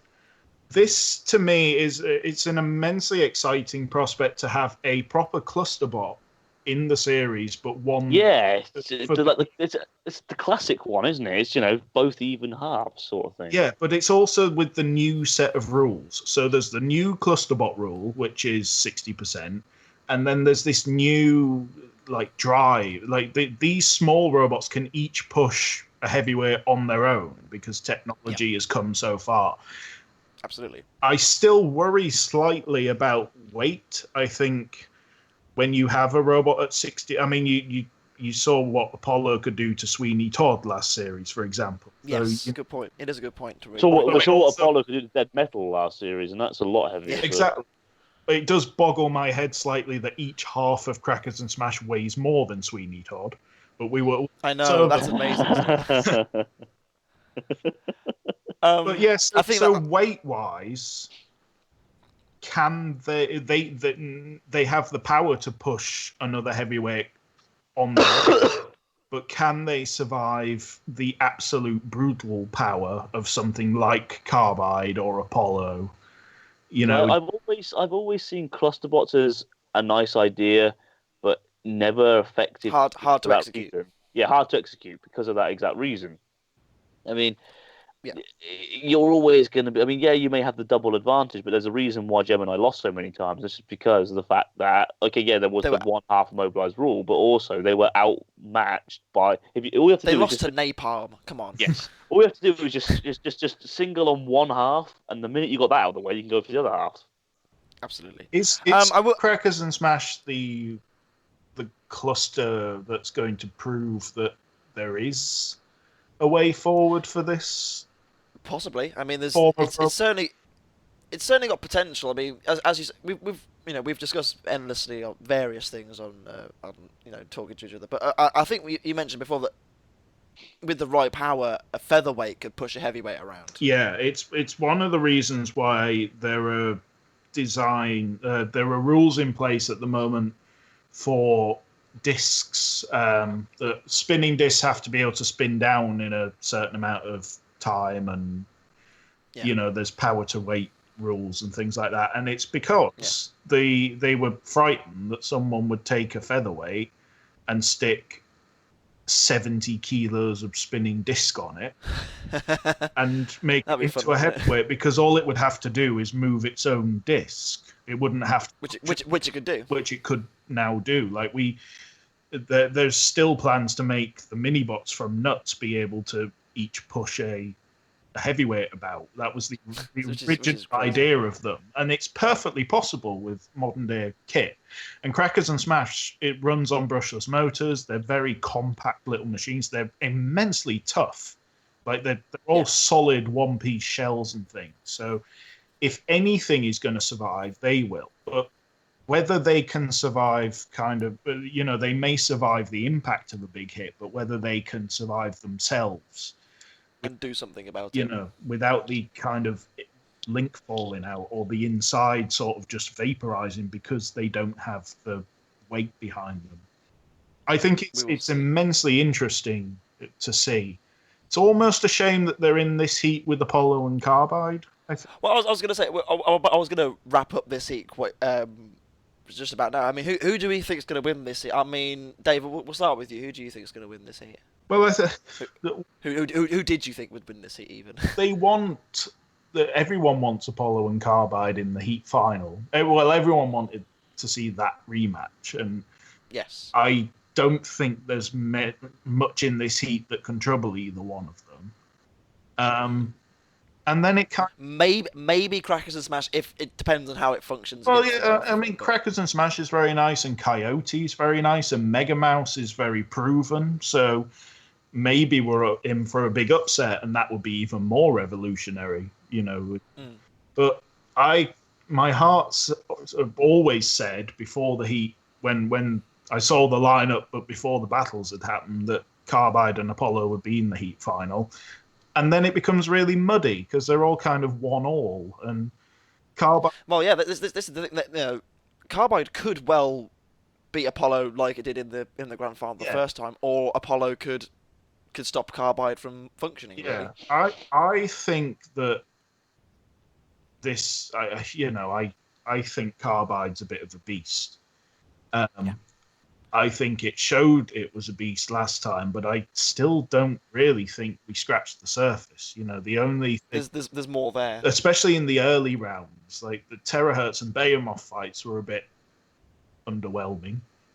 And then the nuts fight was fantastic, but it was only nuts. So you kind of go, what's left in the tank? yeah. But I think, based on the fact that Carbide looks the same as it did last year, will mean that what they've done is fixed all the internal problems, basically. And I think if it's running true, that robot is going to be the one to beat for everyone, not just Apollo this series. And everyone's going to be gunning for Apollo because they're the champions. They're the champions, and everyone. So I think we might be in for a changeover, and I'd say Carbide. Anderson. Well. Are you still awake? I heard you. Sorry, my time. I've got to go to bed shortly because I've got to go to work in the morning. Oh wow, this is it is a tough one, but I'm going to go with Trolley Race. No, I'm joking. No. Yeah, I have to agree with Dave on this one. I think whilst that grand final battle between Apollo and Carbide was great, I think that Apollo were a little bit lucky that Carbide's blade broke. And if Carbide have fixed all their problems, they shouldn't really have too much of an issue. So I'll go with Carbide. But to be honest, anything can happen. I mean, that's one thing that's actually quite frustrating about the series. I've given my estimations who I think is going to win each heat, but in all honesty, anything could happen. Yeah. Well, as I found out, unfortunately, last year when I said that Thor would quite easily dominate Shockwave. That's beside the point. My money's going with Carbide. I think, as you said, Anderson, as much as Apollo did, I think, deserve the title last year, they were fortunate that they fell in such a way that that it bounced on its blade and broke it, basically, last series in the final. So I think we're going to see more of the same from Carbide. I think we're going to see things flying all over the place. I think that's just how it is, and I think they're going to be the ones to beat in this heat. And that concludes our preview of everyone. Yeah, it took us 3 hours. Only took us 3 hours. Oh my god! Any further thoughts? Anything to wrap things up with? Well, who's your winner? My winner is Thor. Hobgoblin. And yours was Aftershock, was it, Dave? Oh, Frostbite. Oh, Frostbite. Sorry. No, Draven. Yeah. No, I will admit, I'm a little miffed that there's no seeds this series. I thought that would have been a nice thing to continue on with the seeds, but yeah. It's a small enough series. I can kind of forgive it. Yeah, Dave, you were going to say Aftershock and Carbide in the final, I think. Ooh, that's a pretty reasonable shout, I'd say. Anyway, I'll probably say concludes Hobgoblin in that and Carbide. That's just me. I have no idea. Well, on that note, I think we've gone on very, very much long enough. If you've managed to watch this whole video, you're amazing. Have an internet cookie. Thank you ever so much to Anderson and Dave for sticking with it. I mean, obviously, Anderson, you lost us halfway, but you came back. I came back after about 4 minutes or whatever it was. It was a couple of minutes gap, wasn't there? Exactly. We got there in the end. Much. You only missed Crustacean, don't worry. Happy days, right? And anyway, we will see you for our first review for Heat 1. Good luck, Dave. Let's hope you do a good job. Thank you. Jellyfish. And we'll see you for that review next week. Yes. See you later. Bye.